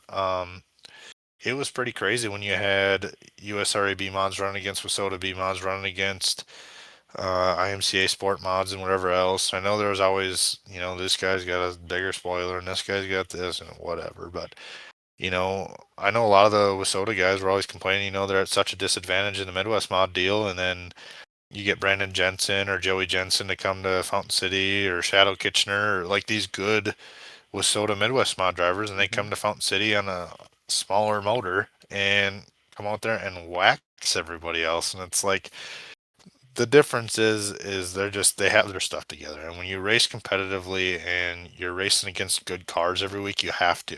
And if you don't, you're just not going to be good. And that's the one fortunate thing about our area racing where we do. I mean, on a normal night, I feel like USMTS is pretty much at Fountain City and Deer Creek. It I mean, it is. Jacob Leese, Jake Tam, Jim Chisholm, Joe Chisholm, Brandon Davis, Dustin Sorensen, Alex Lucas Schott. Williamson. Yeah, I'm there too. I'm a field filler. Hey, knock it out. But I mean, honestly though, you sit down and you look at that, and that's what makes it so inviting for me to go anywhere in the country and know that I have a good chance of running competitively, is because we don't race against slouches every week. We don't, you roll in the pits on Fountain City on a Friday night, and there's a couple times this year where I shouldn't have went to the races. Our stuff wasn't ready, and I was just not prepared, and work was too busy, whatever it is, and you get there to try and please your fans, and that's, at the end of the day, that's always my goal, is to try and make everybody else happy. But you go there and you struggle in a heat race and you start 25th in the feature, and it's like, this sucks. I really, I'm in front of my home crowd. I finished 3rd last week at Ogilvie for 125,000. I was top 3 in the country, past 11 cars. And you go to Fountain City next week and you run 9th in the heat race, and it's like, what in the hell, and humbling. I don't know. I think that's just so much of the humbling part of the sport that I'm in, and the area that I grew up in. Like I said, I went to school with high school with Jake Tim. I grew up racing slingshots with Jake Tim and Lucas Schott and um, Sorensen too. obviously, yeah, Yeah, Sorensen. yeah. Chisholms were in it after I was Chisholm. out. Yeah. But so many of us grew up in this little area and really just blossomed. And, Yeah. obviously it comes with a talent that was a generation ahead of us, obviously with my dad, Sorensen, Tim, them are all big shoes to fill no matter what. But it's pretty crazy. You get to the racetrack and you just kind of step back and look. And I think that was the biggest thing is when I was on the road all last year, I didn't hardly race the Fountain City at all last year, and Fountain City is home to me. My girlfriend and I, we went. I don't remember what show we went to Fountain City this year, but we didn't race. I don't think. I don't. Maybe it was a sprint car show. I don't remember. Um, but we rolled in, and I don't know what made me think of it, but I just told her, I'm like, the day that this place is gone is going to be a bad day. I said, this is where I grew up, and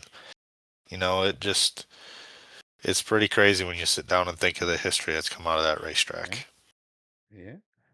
It is pretty wild, and I did want to kind of touch on something too. So I agree with you. Like the talent southern Minnesota slash over into Wisconsin is crazy. Like I mean, Jake's Yep. out running late models now, and Dustin went and ran them, 2 years ago, and yeah, those guys have done it, but they're on tour now. Like that's Right. crazy to think. They're doing it with the Yep. best of the best, and then like so where I sit, like that's 2 hours from me, and then an hour from Yep. me is Ogilvie and Cedar Lake, and then we talked a little bit about too, but guys like Jody Belfi and Shane, and that's why I was asking, like, what is it like? Because this is we like you don't have to go but 2 hours, and all of the almost all of the good modified guys are here. Like, I mean, Yep.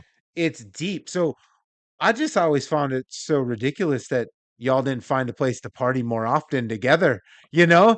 Like it doesn't make sense how we like how we're not seeing more of that or how we have or don't anymore. And my fandom, I'm like diehard for like 5 years. So like there's a lot of Yep. history I don't know. But I just look at it and go, it doesn't make sense to me how you and Shane haven't shared a racetrack more frequently, you know? Yep. It's just there's so many guys, and if y'all can run pretty competitively, and you can, I've seen it on Ogilvie, I've seen Yep. it on, every, I it blows my mind. That's what I'm hoping. Northern Lights. I was chatting with someone over there, and I was like, if you can get some Minnesota tracks in the fold, man, I like know they're trying. I keep yeah, pushing too, and I told them like if you can get into Wissota country a little bit and pay 2 or 3 thousand, win a couple of these shows, I said you'll have cars. I promise you'll have cars if you let them. If you work with them a little bit, you're gonna have cars. And there's some real gem Wissota racetracks, and I don't care what anybody says. Ogilvie is obviously one of the top ones, but I-94 is somewhere I've always wanted to go. Superior, it just looks Gondik, so fun to race. yeah, Yep. yeah.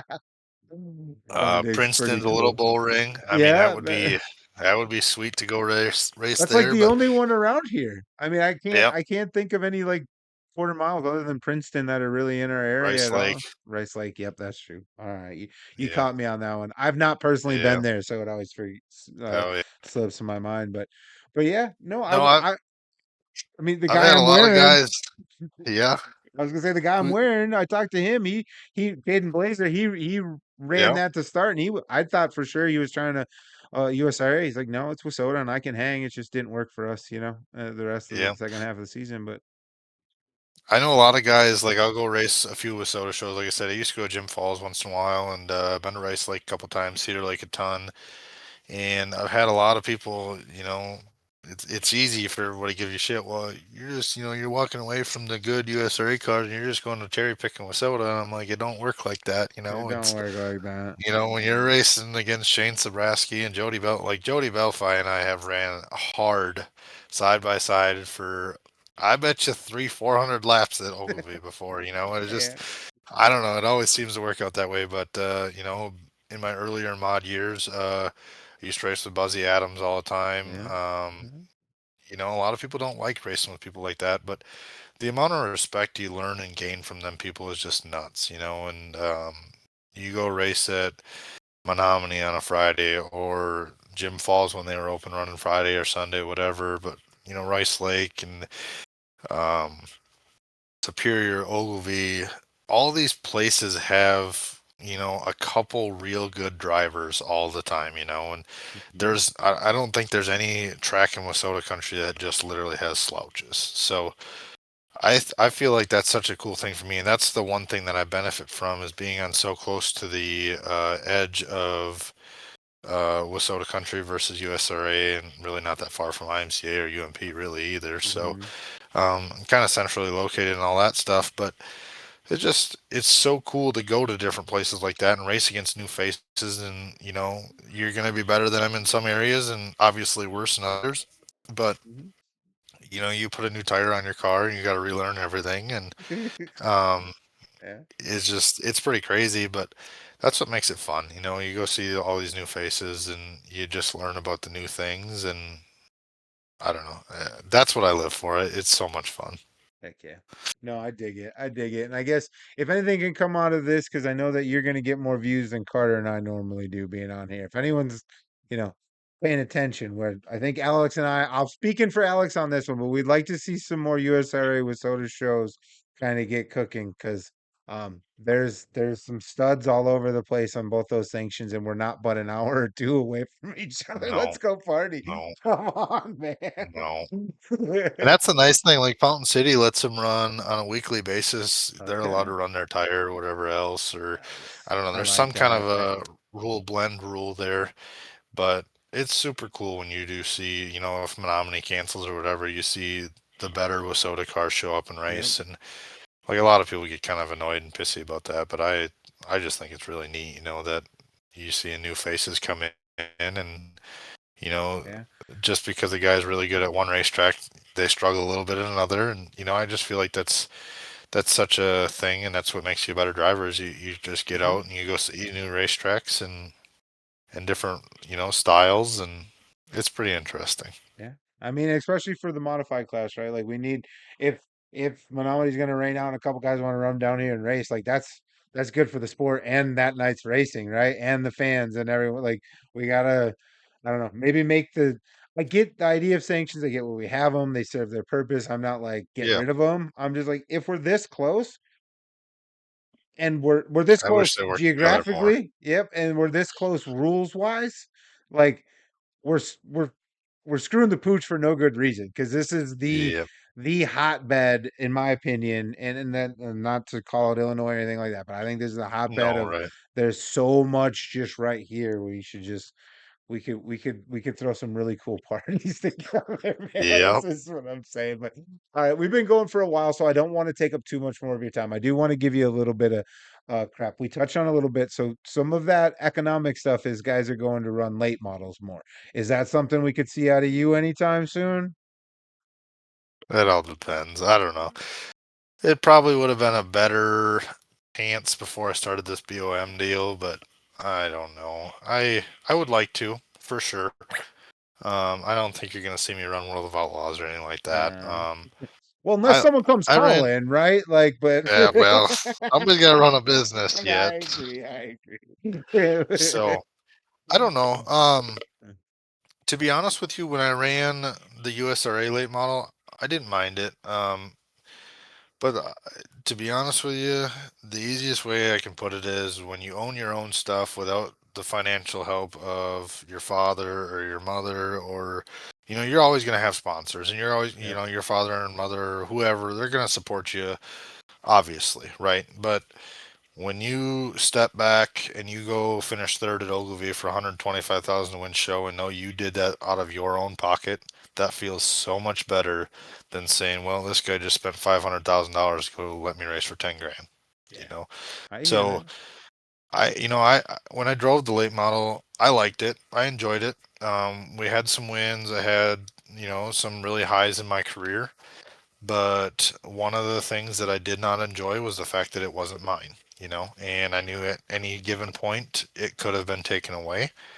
Um, and we had some issues with the car owner at the time where he was kind of changing things that I didn't like, and so we kind of butt heads, and that's what led us to walking away from the situation. But I'm obviously forever grateful for stuff like that has come up, and I've been able to drive a 5.3 Motorsports car a few times in the Midwest mods and the B mods and whatever else, and I enjoy doing that because it's somebody I help and whatever else. But I don't know that I would really. I don't know that it would trip my trigger. Like at the end of the day, I care about my family a lot, and I like being home. I like fishing. I like hunting. And I don't know that racing 100 races a year is really what I would want to do, because it's kind of the opposite of everything I've worked for. I think it would be badass to go race a late model. I think if the right opportunity come about and I was able to go run like a challenge series for Wissota, or like the old days Corn Belt Clash series in Iowa, or whatever, Dirt Kings, or I think that would be probably a possibility. We're trying to get up on our feet right now, so our business has grown tremendously since we moved down to the shop. So I don't know. Like I said, my big thing with the late model deals, I hate how air dependent they are. Like if we were racing at Rice Lake or Fairbury or someplace like that every week, sure. But I don't know. Like I go watch Eldora, and I think Eldora is pretty cool. I've always wanted to go there, Knoxville, whatever else. But there ain't nothing more frustrating to me than when you're watching two cars race and one guy crosses the other one's nose, and all of a sudden the air's gone and the guy drives up into the fence, or just about, like, to me that's not right. And even in a modified, they're getting to be so air dependent that it's kind of the similar deal. I mean, there are definitely times at big racetracks that you can tell when you lose air and you lose the nose or you wash whatever, but I don't know. I that's something that's kind of hard for me to think about. And the way I obviously see it, like I said, is I don't know that I would enjoy doing it as much if I wasn't the one funding it, because at the end of the day, then I know I made it, and I think that's such a big thing with my modified thing. Obviously, my parents helped me a ton to get myself to this standpoint, but the last couple of years here, I kind of took everything over myself and worked really hard to buy. I mean, this BOM modified is the first one I bought by myself, and we've obviously had good success with it. The engine this year, basically a brand new engine from Kevin Stoa. It's the first one I bought. We've paid for freshens and stuff before, but you just get to that point of, I did it myself, and I can walk back and say I did it. And guess what? If I want to go fishing on a Saturday afternoon, instead of going to race for $500, I can go fishing because that's my choice, Absolutely. And I think that's such a big thing to me is, my mom came in here just a couple days ago, and my mom means a lot to me. And she came in and she sat down. I said, "What are you doing?" She was like, "Do you know how far you've came?" I said, "Yep." I said, "I don't need to be reminded." I said, "I sit down and, I'm very thankful for it every day, but we work hard. I mean, we work very hard to make this go, and we don't have a crew guy. So whatever I don't get done doesn't get done, So I don't know. It's such a good feeling when you do that stuff by yourself. Yeah. No, I get that. That's a sense of pride and a sense of accomplishment, and hell Yeah. yeah, and I can absolutely respect that. And But the late model thing is not out of the question. all right. I gathered that in there. I think you hedged a few times, but all in all, I was left. And I think you hit on something that I've been noticing too, is that again, this is just a regional thing, Josh's opinion. Well, when I first started like really getting into the racing around me about 5 years ago, late models weren't what they are now in Nope. Minnesota. Nope. They have gone like that in about Yep. 5 years, and the car counts are up. I mean, I was looking at, I think it's Cedar Lake alone, including the USA Nationals, I believe has 4 10,000 to win races or more for late Right. models. And so, And that's the way it should be. yeah. And they're That's going to get the 100% the cars. way it should be. Yeah, they're going to get the car counts to justify it. They already did last year. And so, like, when you had mentioned, these guys are smart and they're going to do what makes economic sense. Like, if I'm being territorial about modifieds, I'm going, open your eyes.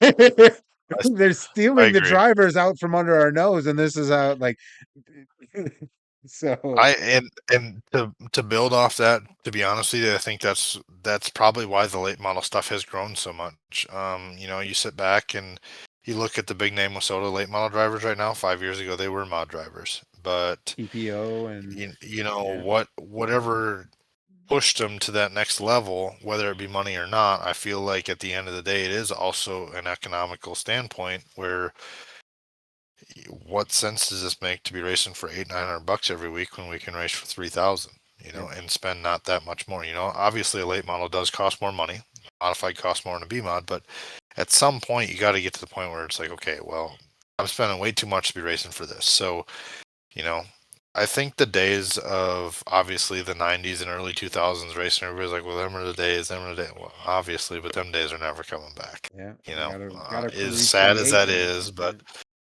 but I don't know. I feel like the late model population has grown so much because of that. I think I don't remember who the sponsor was. Somebody stepped up when we were at Legendary this year, and there's a 10,000 win late model race at the Legendary 100. I don't remember if it was Bruggerman or who it was, but anyways, somebody stepped up and put in a big pot for the Legendary for next year and stuff, and it's just pretty cool to see that stuff is growing immensely. And to be honest with you, if it keeps going that way, then maybe that's the right financial decision. I mean, I don't know, but I don't know. The only other thing that I really don't like about the late model world, to be honest with you, is I feel like there's so much dial the phone and get information, and I feel like so many late model guys feel like it's easier to just call somebody than to work on their stuff. And I think that's probably the one thing that sets me apart from most is I don't like to call others for information. I like to really work hard and try and learn stuff myself. But No way, you're stubborn. yeah. I'm But kidding. like the late model thing, it's so easy for somebody to say, "Well, these are the smash numbers I got from this guy, and he said put these in at this racetrack," and it's like, what? It's like, why don't we just, if the car needs a turn here, why don't we just put it there? Like, Yeah, let's right. just do things simply. But Right. What I you're don't know. I think that's the one feeling thing. is then adjust Yeah, off to your feeling. Yeah, yeah. I think that's the one thing that kind of deters me from the late model world is like my modified stuff. I don't scale my modified. I'll be the first to admit it. My car went on the scales like, I don't know, a month ago, and it was really good just to document where I was at. So that way, if anything would ever happen, I got something to go back to. But I know there's guys that put their stuff on the scales every week or every other week. And I'm like, where are my scales if I did that stuff, I don't know. Before that, I bet it's been 3 or 4 years since I've had a modified on scales. I get in the car and I drive it and I'm like, okay, well, it needs this. So I just give it that, and I've been a very, very big influencer of Bob Harris stuff. I got hooked up with Bobby Harris, and that's who I get all my AFCO parts through and whatever else. And, I've been to a couple of their setup schools, been to a Mark Bush setup school, and you go to all this stuff, and it's kind of just like racing. I mean, every time you go somewhere, you learn something. And so I've been to a few setup schools, and it just seems like every time I go there, you learn a little bit more, and sometimes it's not always good things you learn. You learn that you've been doing something wrong for a while, or whatever. Yeah, yeah. But I just that's the one thing that deters me from the late model world is I just feel like there's so much, there's like in the big late model world, you race in World of Outlaws and Lucas Oil, there's like 2 chassis builders, Yeah. and to me, I don't care for that one bit. I wish there was 20 chassis builders and 3 cars in each. That would be ideal for me. But I know that's the one thing I like about Fountain City. MB Customs was such a big thing for so long.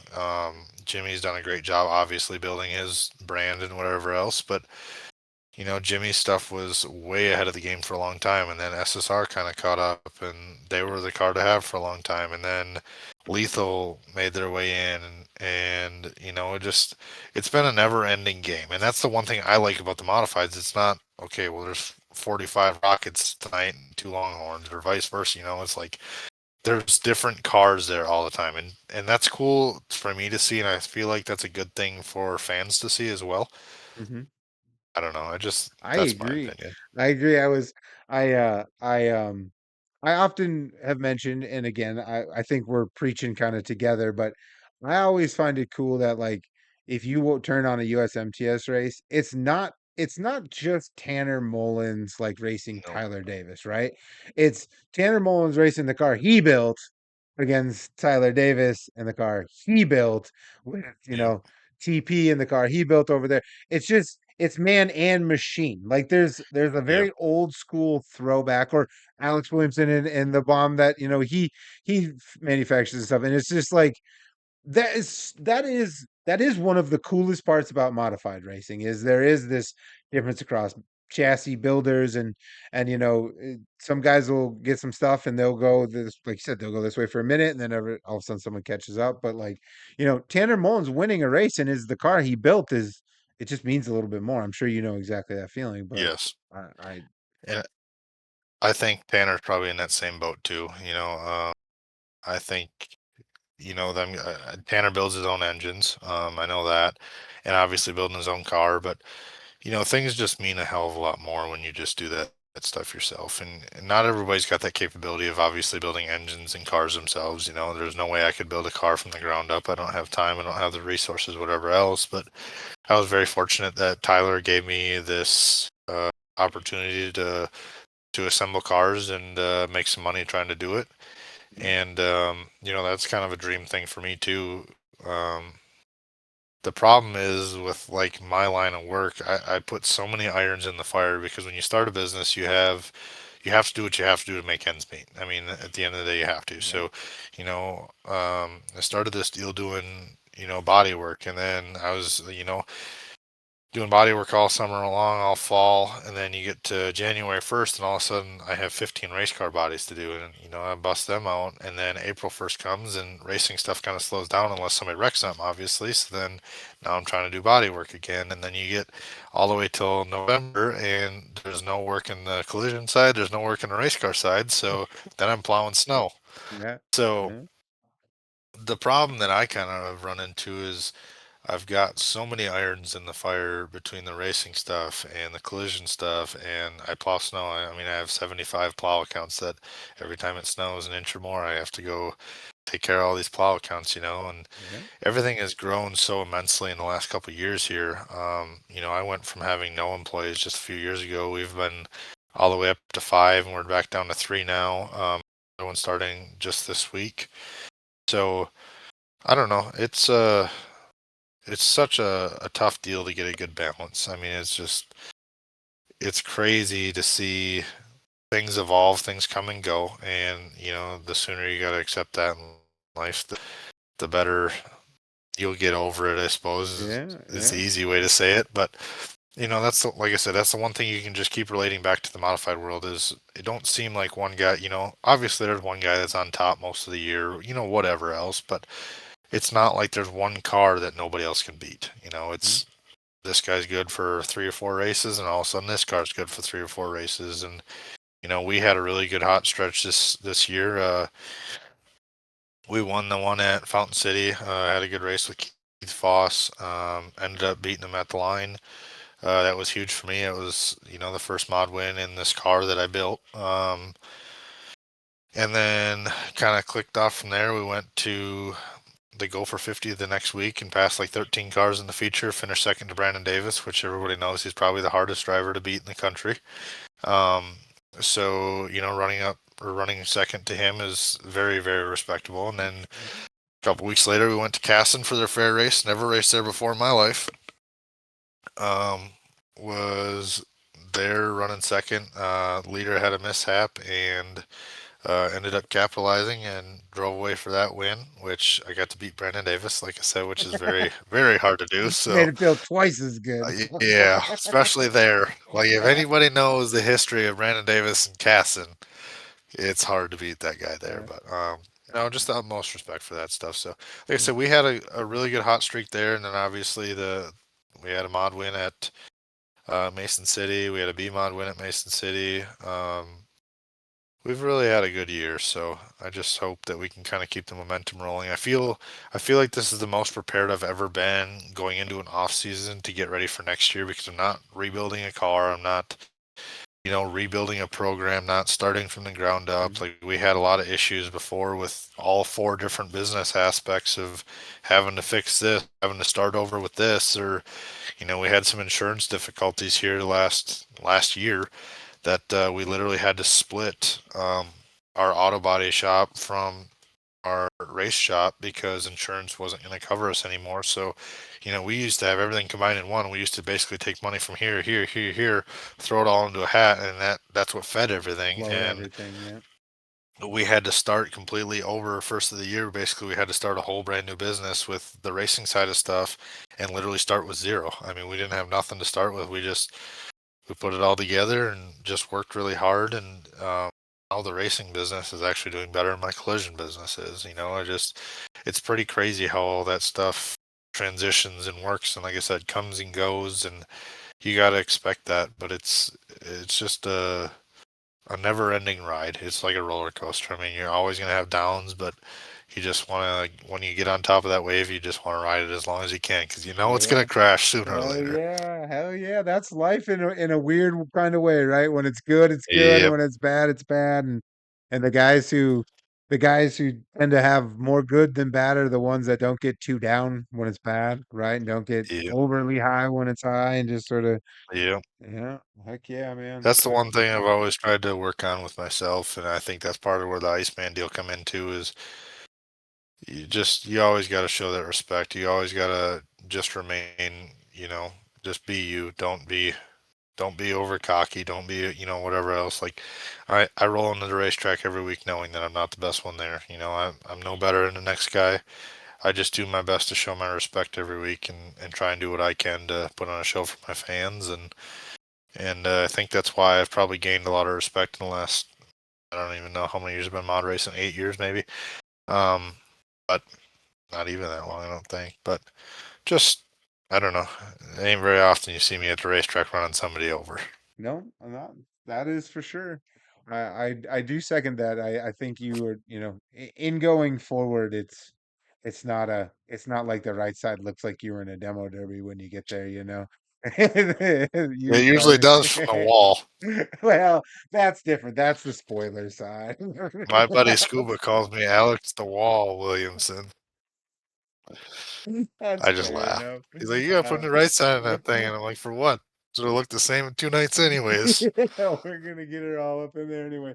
Well, I think we're about to wrap it up. It's been absolutely awesome. I'm gonna hit you with two questions at once. I think one, just quickly, if you know anything as far as what your 2026 is gonna look like, we'd love to hear it if you want to share. And then two, also go ahead and just kind of, thank the people who have helped you get here so far and shout out whoever you think is worth shouting out. Yeah. 2026 is up in the air. Like I said, I'm hiring a new employee this week. Part of the reason we didn't go race on the road this year was because we lost most of our employees like April, May, June area, and once that happened, I didn't have a choice. Yeah, yeah. Right now I am the only full-time employee at my business. I have 3 part-time, but I'm finally hiring somebody this week to start taking care of the shop again. Mhm. So that was the part of the downfall from last year to this year is I just didn't have the manpower to take care of this place when I'm gone, and I literally refuse to close the doors, so I can go on a road and race. I don't feel like that would be very fair to my customers, and I'm very forever grateful for the people that stand behind me and understand that and respect that. Joe Duvall is somebody I look up to a lot. That man, he told me probably last year at this point, but he's like, you gotta start racing or living to race, not racing to live. And that stuck with me very hard. But like I remember a couple years ago when Cade Dillard missed a big late model race for his kids deal and whatever else, and there's two sides of everything, but I know a lot of people gave that guy a lot of grief, and I literally walked up to him at the racetrack the next time I seen him and shook his hand and told him I respect everything. Like that stuff is so cool. And That's part of the reason that he's on the wall. That's when I became a fan yes, too. Yeah, yeah, absolutely. You are too, by the way. Big, huge one. You got the biggest I see that. one. Um, but at the end of the day, like that's the hardest thing is people need to understand that me being here is what makes me who I am and lets me get out on the road and go race. There's nothing more that I want to do than go drive race cars. I mean, that's my life. I've literally built a business around it. That's the only reason I did what I did is so I knew I would be able to afford to go race when I want to go race. But um, my girlfriend Kara, she's been such a rock behind me for.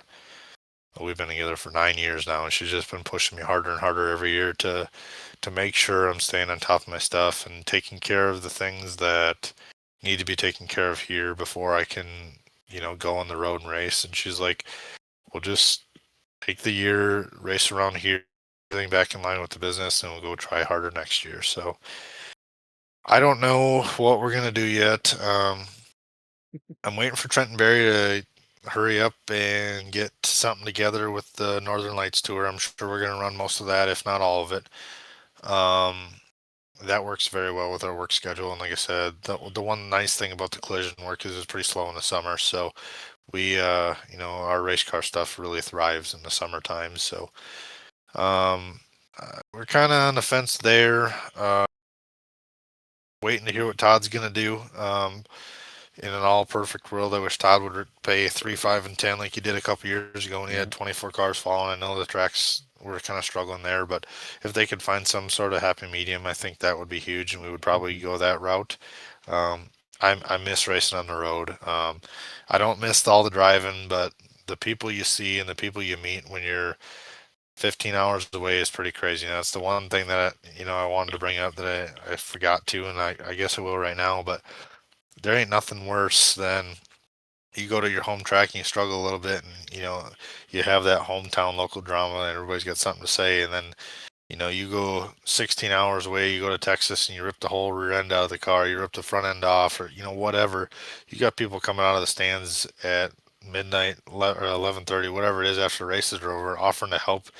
Somebody, they never seen you before, they have no idea who you are, and it's just pretty crazy the amount of people that you meet that really are good people, when you're 15 hours away from home. And I don't know, that's the one thing that really that has me really wanting to go back, the amount of people that I've met along the way. And I met a pretty good family this year back in Salina, Oklahoma. Their daughter's really sick, so we've been kind of keeping tabs with them and sending them merch here and there and just doing kind of some surprise stuff for them because they're really big fans of ours. And we just try and go way out of our way to take care of our people. But I really don't know. Waiting to hear from everybody. Kind of TBD a little still because we're in the I late know game. Yeah. it's. I mean, that I the don't know tough what's part gonna of happen asking with. that question right now with the schedule's not really out. Yeah, It's hard for you to know how it yeah, all work. I get that, but it sounds yeah. like if it breaks right, a USMTS run could maybe That's possible. possibly. Okay, yeah. All right. I don't know. I really kicking myself in the ass this year. I feel like we had a good shot at top three, 100%. When we jumped off the tour, we were in fifth, and Yeah. that really bothered me. Last year we finished ninth in points, and we didn't finish a race for the first 6 nights. So, and we didn't get any throwaway nights last year. So I knew going into this year, as long as I could keep my stuff clean, we were easily going to contend for a top 10. And obviously, I think we would have been in the top 5, possibly top 3. I don't think we would have won, but I definitely think we probably could have had a top 3 in points or top 5. But sometimes life happens, and Yeah.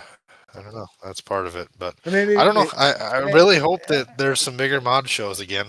I mean, that's the other thing too, is I don't know. Obviously, there's a lot of things going on with some of the promotion stuff for some of these big mod races, and I don't know what's going to happen, next year. I think Fountain City is probably going to have their 100,000 win for sure. hopefully. But my plan as of right now, without seeing schedules yet, is to obviously run the big paying shows when they're around. But I think we're going to try, depending on how it works with schedule, if we do end up running USMTS on the off weeks, we're going to try and have a car ready to go run with soda stuff, and try and expand our brand that way, and try and sell some cars and help our customers up that way a little bit. I think that's my biggest thing right now. So, like I said, it all kind of depends on what schedules come out. I'm a big supporter of Trenton and stuff. They've always been a big supporter of mine. So hopefully things kind of work out, and Todd hopefully can come up with something to pay like he used to, because that would be. I mean, that was pretty sweet. What he was doing a few years ago was pretty unreal. So if we could get back to that, that would be, or even close to that, that would be huge. But no, I don't know. That's kind of my plan as of right now. I gotta get through the dome. I gotta get through the Fair dome and enough, the snow fair season. enough. I don't know. Yeah. I'd like to go to Vado. Oh, that'd be cool. That would be sweet, but we're at the point right now. Obviously, anybody that's followed us all year long, I hit a deer on the way back from Lucas Oil and totaled our motorhome. I hit it. I didn't even stop because I knew it was bad. Drove another 4 hours and then got out and looked, and the whole side was ripped right off. I'm like, you have to be kidding me. So we're still in the market for a tow rig. We were actually going to buy a stacker right before that happened. We were kind of set up to go look at a stacker that we were going to buy, and obviously God's got plans. So we had to kind of back out of that deal, and now we're in the market for a truck of some sort. I don't think we want to go a motorhome route again, but as of right now, I ain't got a tow rig, so I got to figure that out before we go racing. If anyone's listening and got a tow rig for sale, Alex might be a buyer. Yeah. Yeah, right. So, as far as the people that have been behind me, like I said, first and foremost, thank my parents. They've been huge supporters since day one. If it wasn't for them, obviously, I would have never got into this deal. Brothers, my brothers and I never used to get along, and like I said, when I said I got pushed out of the family house there, I mean, we were just butting heads all the time, and we were pretty much on track to either kill each other or never speak to each other again. And it's probably the best thing that's ever happened to me is getting out and getting away. And we took some time to not talk to each other for a while, but I would say we're probably just as close to best friends now as we've ever been. So that means a lot to me. So my girlfriend, her dad. I have a ton of sponsors. Midwest Wrap, Tyler and Emily down there. They've been doing a lot. Obviously, Blackout Motorsports. Tyler is the first person that's ever walked up to me and given me a chance to sell race cars and try and make some money. So that was huge to me. Schaefer's Oil, oil sponsor. We sell Schaefer's Oil here at Windy Ridge. So that's super huge to me. Obviously, Windy Ridge Auto Repair and Fabrication, Windy Ridge Performance and Parts, KS Engineering. Kevin's been building my engines since 2014, I believe, and we run them things until they are junk. And I don't know, like he kind of gets mad at me all the time. He's like, you gotta quit posting your stuff on Facebook. You blew up an engine. I'm like, Kevin, the thing you don't understand is it's got twice the nights on it you told me to run. My last one, I was going to say one of the most common phrases I hear around the modified racing world is Kevin builds a nice piece. Yes, he does. He does. I think the last 4 or 5 engines that we've ran have been 70 plus nights, and most guys pull them at 40. And the one I just pulled, I think it was like right before the first week of September area in there. It's a funny story. My brother put a fresh bullet in, went out one, and I had a fresh bullet laying on the floor. So I'm like, clearly, if you put a fresh bullet in and go win, I need to go do the same thing. So I did it, and the week later I won. So, but that one that we pulled out that night it was somewhere between 80 and 85 nights on it, and Kevin can't believe it was still running. But we run them so hard, and Kevin does build a very, very good piece. So. Like I said, Kara's dad, Mark Plumbing, Weir's Machine. Chad and I have been good friends for a long time. He's another one that kind of stepped up and when I got into this whole performance and parts side of things, Chad was one of the first ones to kind of approach me, and we've been working hard. I stock a bunch of his parts here. All of the new BOM cars from me come standard with all of Chad's stuff on it. So he does build the best parts in the business. There's no questions asked there. Vanna Cream, Kelly Printing and Signs, Sea Keen Trucking. It's one of my old bosses. I used to drive semi for a while. Kurt Keen Trucking, Windy Ridge Motorsports. It's my dad. So before I actually started doing all these bodies and stuff, my dad had a racing business, kind of doing the same thing. He did it more or less on the side, but that's kind of where everything stemmed from. Bulletproof Tees. Scott Swanner, he's a pretty good guy. He does a lot of stuff for the racing industry. So 5-3 Motorsports, Matt and Tiana, their family that they do so much for my racing program. Jackson Photography, Gertis Farms, Chelsea's Creations, Bloom by Whitney, Zoom by Aaron, Rain and Sons Trucking, Kathy's Dog Grooming, Plumbers Mechanical Group. Rain and Sons Trucking has been the only sponsor that's been with me since 2009. So that's awesome. That's pretty remarkable there. Six Rivers Drone, Mini Escamines. I dropped off my deer. I literally just shot it this past weekend here, so dropped that off to them today. Hey, did I see that was your Gabby's first one? Bar, Ridgetop Diesel, Grandma and Grandpa, Winona Landscape, Morgan's Jewelers, Mike Kramer Painting, Caleb and Alicia, Miller Welders, Milwaukee Tool, LaJoya Seating, very nice racing seats, Ultra AVS, Mileage Repair, Kevco, The Dirt Info.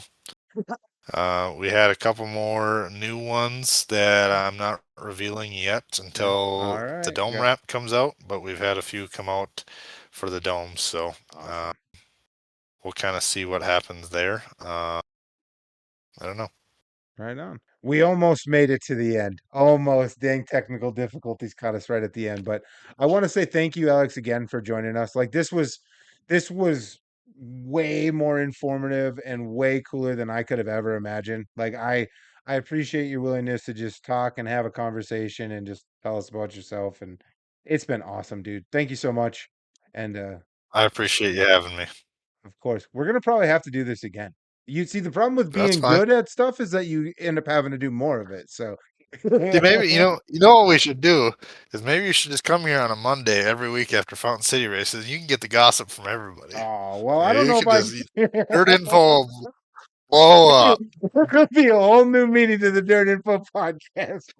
It'll be like an engine with 95 nights on it. It just ran 260. It'll be ready to pop. Oh man. Well, I might have to take you up on that maybe one of these weeks for sure though.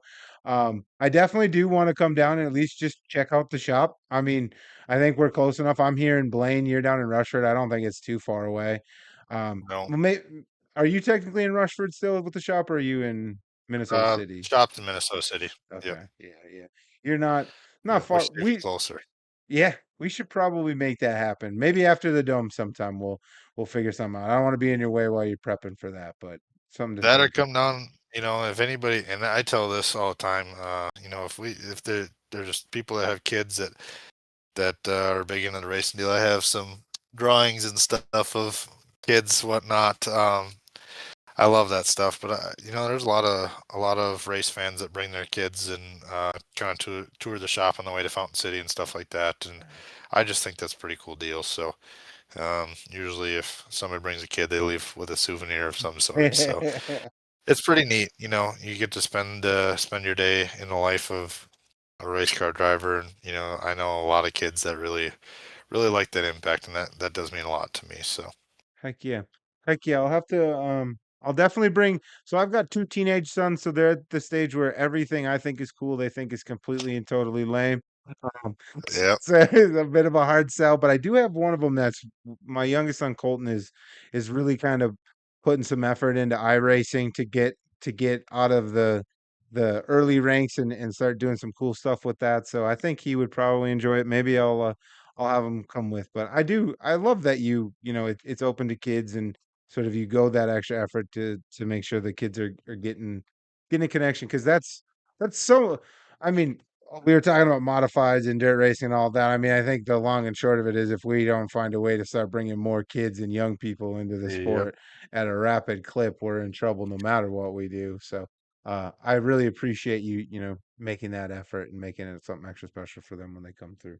So, Yeah, I think honestly, you probably, anytime they have any sort of a kids' night or anything at Fountain City, we're usually going way above and beyond to make sure that we do whatever we can for the kids that are going to be there, and that's one of the things I live for every single night after the races. There's always some kids, running down to the car and whatever else, and I literally just seen it in my memories the other day. I had a post last year about this time, thanking all of the kids, and we did a thing where we wanted everybody that had a picture with me to send them in, and we were gonna make some sort of a collage with it and whatnot. But I don't know. That's one of the coolest things to me. And you go and these kids that have never got the chance to be around race car stuff get to come. So yeah, it's pretty neat. I dig it. I dig it. Well, we'll have to do something to advertise that a little bit more because I think that's a cool thing you're doing. Just, as they're coming down to the track, you allow them to kind of swing through and take a peek. So, um, we'll chat Yeah. about all that and more the next time we catch up with you because you're going to be around again for sure. But thanks All right, again, buddy. man. I appreciate it. Everyone else, this is the part where it gets boring and I just ramble about the stuff I watched and what to look forward to. So, but thanks again, Alex. Thanks, buddy. Have a good day. Seriously, how cool was that? Uh man, when Carter gets back, I'm screwed. It's just gonna be Alex and Carter. I'm gonna be out of a podcast job. But anyway, thanks again to Alex for joining. That was way cooler than I ever fathomed. I am so grateful that he took the time out of his day to hang out with me and talk. And listen to some of the stuff I think and feel about the sport and where we're going and stuff. So that was just beyond cool. But anyway, moving on. So I don't want to belabor the point too much, but for those who watch us pretty regularly, I do want to stay on some topics and themes that we've been following along with. I didn't want to leave you hanging. So we'll start off with this past weekend's festivities. We had the World Finals at Charlotte Motor Speedway. Um, I think for the most part, I was excited for the event, and then life got in the way, and I was only able to catch Saturday. But Saturday did have some pretty good racing. Jonathan Davenport won the 25,000 to win super late model finale. He and Huddy put on a pretty solid battle. It was cool watching them kind of jockey back and forth for position. They switched leads a couple times, and I had read somewhere along the line that JD had mentioned that he noticed Huddy's right rear was getting a little loose off of turn two, and he figured that was his opportunity to put the pressure on and get by him, and that's exactly what he did. So, but that was kind of a neat little sort of inside baseball nugget that we got coming out of that. And then speaking of Huddy, he picked up the two prelim nights. I think those are 15,000 each. But I'd also picked up somewhere along the line he had mentioned that him and Kevin Rumley were testing some stuff out and may have found something that was cooking on the shock side of thing. And as I mentioned with Alex, I'm not a technical guy. I don't like pretend to know any of that stuff, but what it's what feels so interesting to me about it is like we have this idea of intrigue and wizardry, or like to Alex's point, like there's something that you can't just call up and get right this moment going on underneath that car. And I think racing in general is just a little bit better when you have a little bit of mystique or mystery or wizardry going on and someone figures something out and it's just kind of like their thing until someone else also figures it out instead of it kind of going everywhere. I don't know. Speed secrets and whatnot. I think it's cooler when that stuff's out there. So I don't know. Smoke and mirrors and all that stuff. Maybe it's nothing, but I dig it. And it sounds like those two are going to continue to test on some stuff. And I did see that they were announced for the Wild West shootout as well. So it'd be kind of cool to see what goes on there. As far as the sprint cars are concerned, Buddy Kofoid um, won on Saturday, and it could have been a cool race, but gravel just kind of wrecked out And that was the end of it. And then Kofoid drove away. But Abreu won the opening night, Gravel Friday night, and then Kofoid took home the $25,000 to win finale. And then on the big block side, Matt Williamson on Saturday capped off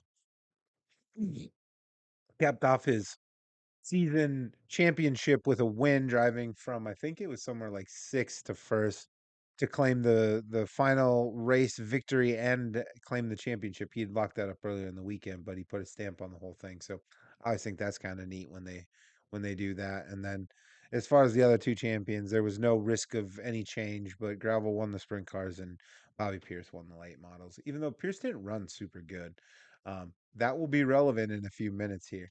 And then the other show that I was kind of keeping an eye on was the Deuces Wild event down at Texas Motor Speedway. So the headliner for me was the American Modified or American Racer Modified Series, or ARMS, was down there to end their season. Kale Westover was leading the points going in, and he's the champ coming out. So congratulations to Kale on winning the season long points. But I was interested to see how many cars they'd get. They got 65, and this was after a few weeks after TMS had a different event, the Texas World Championships or something like that, and they had 70 plus mods. So um, Alex and I were talking about car cuts and whatnot. It looks like down in Texas in the what do we call this, early winter, late fall, there's a lot of cars and a lot of racing going on down there. So that was kind of neat just to see how many cars they had. Cade Dillard won on Friday, and then Reese Solander, who's come a bit of a pod favorite, picked up the dub on Saturday, and Dillard ran second. And then they also had the Revival late model dirt series there as well. And Cade Dillard swept both of their nights, picking up 2,500 on Friday and 4,500 on Saturday, for a net total of 7 grand on the weekend. So of the four features he was in, he won three out of the four. Reese Solander foiled the total sweep of the weekend for Cade Dillard.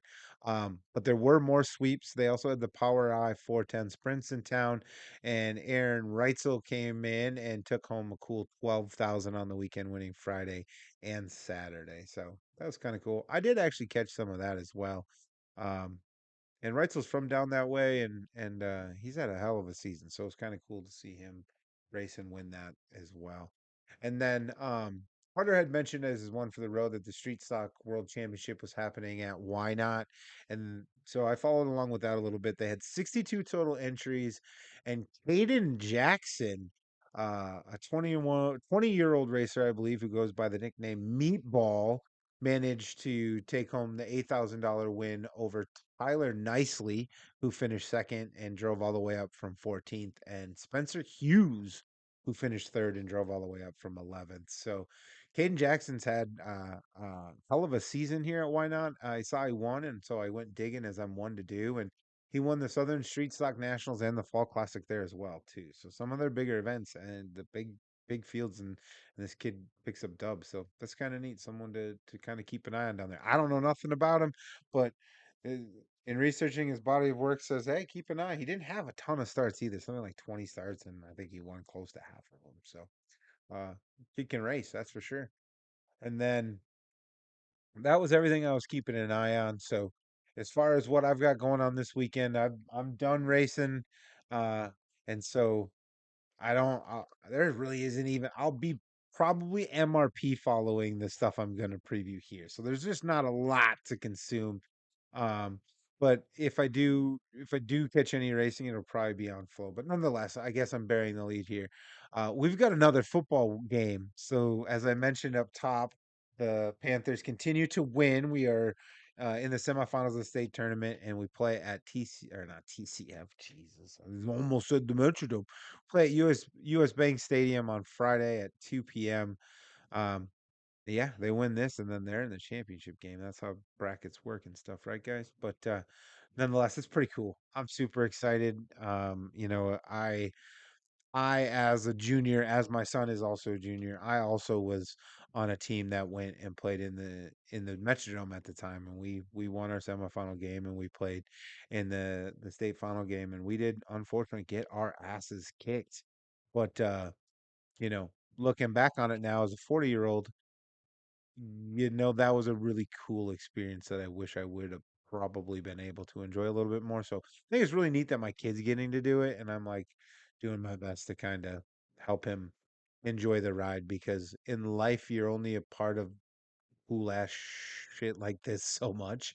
There's only so many times you're actually cool part of something that's actually special, and so um, you should really do everything you can to enjoy it while it's happening because you don't get those moments back. But anyway, that's my 2 cents on that. So I'm really pumped for this. I'm gonna be there in attendance.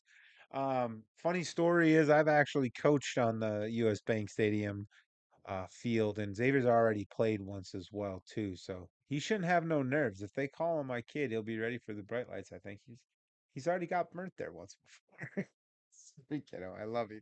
But anyway, uh, other than that, like I said, if I do watch anything, it'll probably be on Flow, and that's because we've got Flow. Flow Racing Night in America is wrapping up their season at Senoia for the Peach State Classic. They're going Friday and Saturday for $20,000 a piece. Looking at the points, Bobby Pierce leads. It's probably not as comfortable as he was with the Outlaws. He's probably going to have to work to keep this one. He's in front of Jonathan Davenport by 48 points. And doing some quick back of the napkin math, I think that's approximately 16 spots across two races, which normally like it wouldn't feel possible with these two guys. Bobby, tends to run towards the front, but at least at World Finals, he was a mid-pack driver, and so if that continues, he wouldn't be a total shock to see JD win. It's still going to take a little bit of something. It's not like hella tight, but close enough where it could swing that way, man. And based on recent performance, there's a chance it will. So at least it's a possibility. We're not going in and crowning someone. He's got to work a little bit for it. So I dig that. And then the other thing is we do have the Turkey Bowl at Springfield Raceway. Um, this is always a neat race. I love that they have cool trophies. Cool trophies is one of those things that goes on my list of things that make me like a race more. They've got super late models going for 6,000, and they've got a full show on Saturday. They race just Saturday, and then modifieds are also 6 grand, which are notably 500 to start. So to Alex's point before, um, that's not too terrible for a start money. And they've got the run your sanction stuff, and their whole setup is they actually run double heats on Friday, and then B's in a feature on Saturday. So putting in the work for 6,000. And then I thought it was notable the B mods also run for 3 grand, and they have heats Friday, feature Saturday. There's a bunch of other classes going too, but those are the ones that I thought were interesting. This one's always an interesting follow on social media. Jerry Hoffman is a trip. He's the owner of Springfield Raceway, and he works hard on on Facebook to really promote this thing. That's not to discount all of the other stuff. I know he does. Just what I see is on Facebook, and I think he really puts out a good product, and he's got a vibe, man. Jerry's a vibe, and I dig it. And so this is really something I'll probably mostly just watch on MRP and Facebook, but I will be doing that from time to time. So I thought it was worth a mention. And there's always an interesting field that pops up there too. I will say that. Um, there's certainly some interesting names who could pop in either a late model or a modified. So it's always interesting to watch and see who kind of goes down there. But anyway, that's the things I'll be keeping an eye on. I don't have Carter here to pitch it to, and I don't even have a sound to play, so I'm not even sure what to do. So, but anyway, Josh, I guess it's time for one for the road. Um, Carter isn't here, and he didn't send me one, but I've assigned him one, so we're gonna do it. So Carter's one for the road is the duel at Mohave.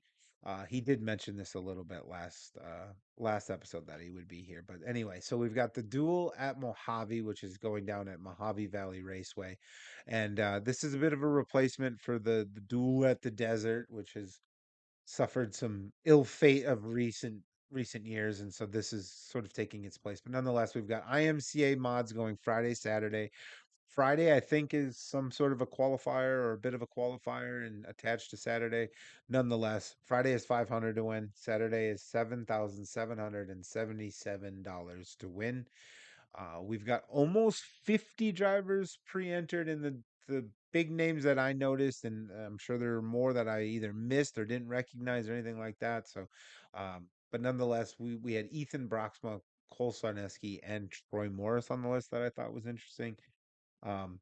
And so we could see some other names too. They had the showdown at at Central Arizona this past weekend, and we had Austin Cool and Colin Hibden and a few other people doing that too. So we may see some of those names show up here as well. It seems only fair. That's where Cole Sarneski was as well, and so I know he'll be at the Duel at Mohave. And then also notably, they have sport mods and stock cars going in support. We've got 25-ish sport mods pre-registered, 20-ish stock cars pre-registered, and they're going 500 Friday, 2500 Saturday. So, um, kind of a cool thing. And speaking of the showdown in Cole Sarneski and anything, as a bit of a pod favorite, I did want to mention he picked up a feature win on Saturday there in a modified. So, maybe he'll head back to Wisconsin with $7,777 more dollars in his pocket. Um, anyway, and then as for mine, I think I'm a little ahead of it and probably just a little unprepared getting ready for having a podcast guest for the first time and conducting an interview and everything. So I'm slack a lacking, but I'm gonna cheat. I'm gonna use one. So uh I noticed that the Wild West shootout has started. Let's try that again. The Wild West Shootout has started announcing some entries, and they've got at least 15, I think I counted.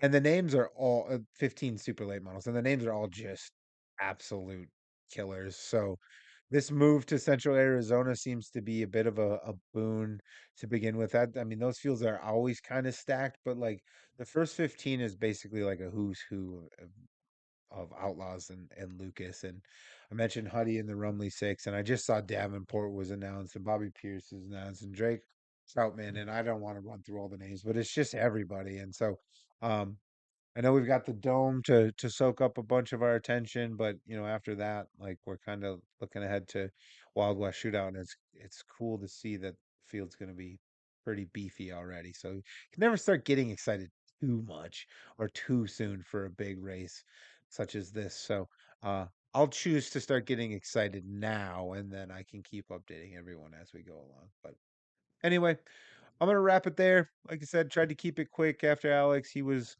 definitely full of a ton of good information, so I wanted to let him cook, and so that means I tried to be short-winded, and I think I succeeded as best I can. So I might as well just end it here. If you haven't yet, please hit like and subscribe down there. I didn't mention it yet, so much appreciated. Carter's back next week, and appreciate y'all so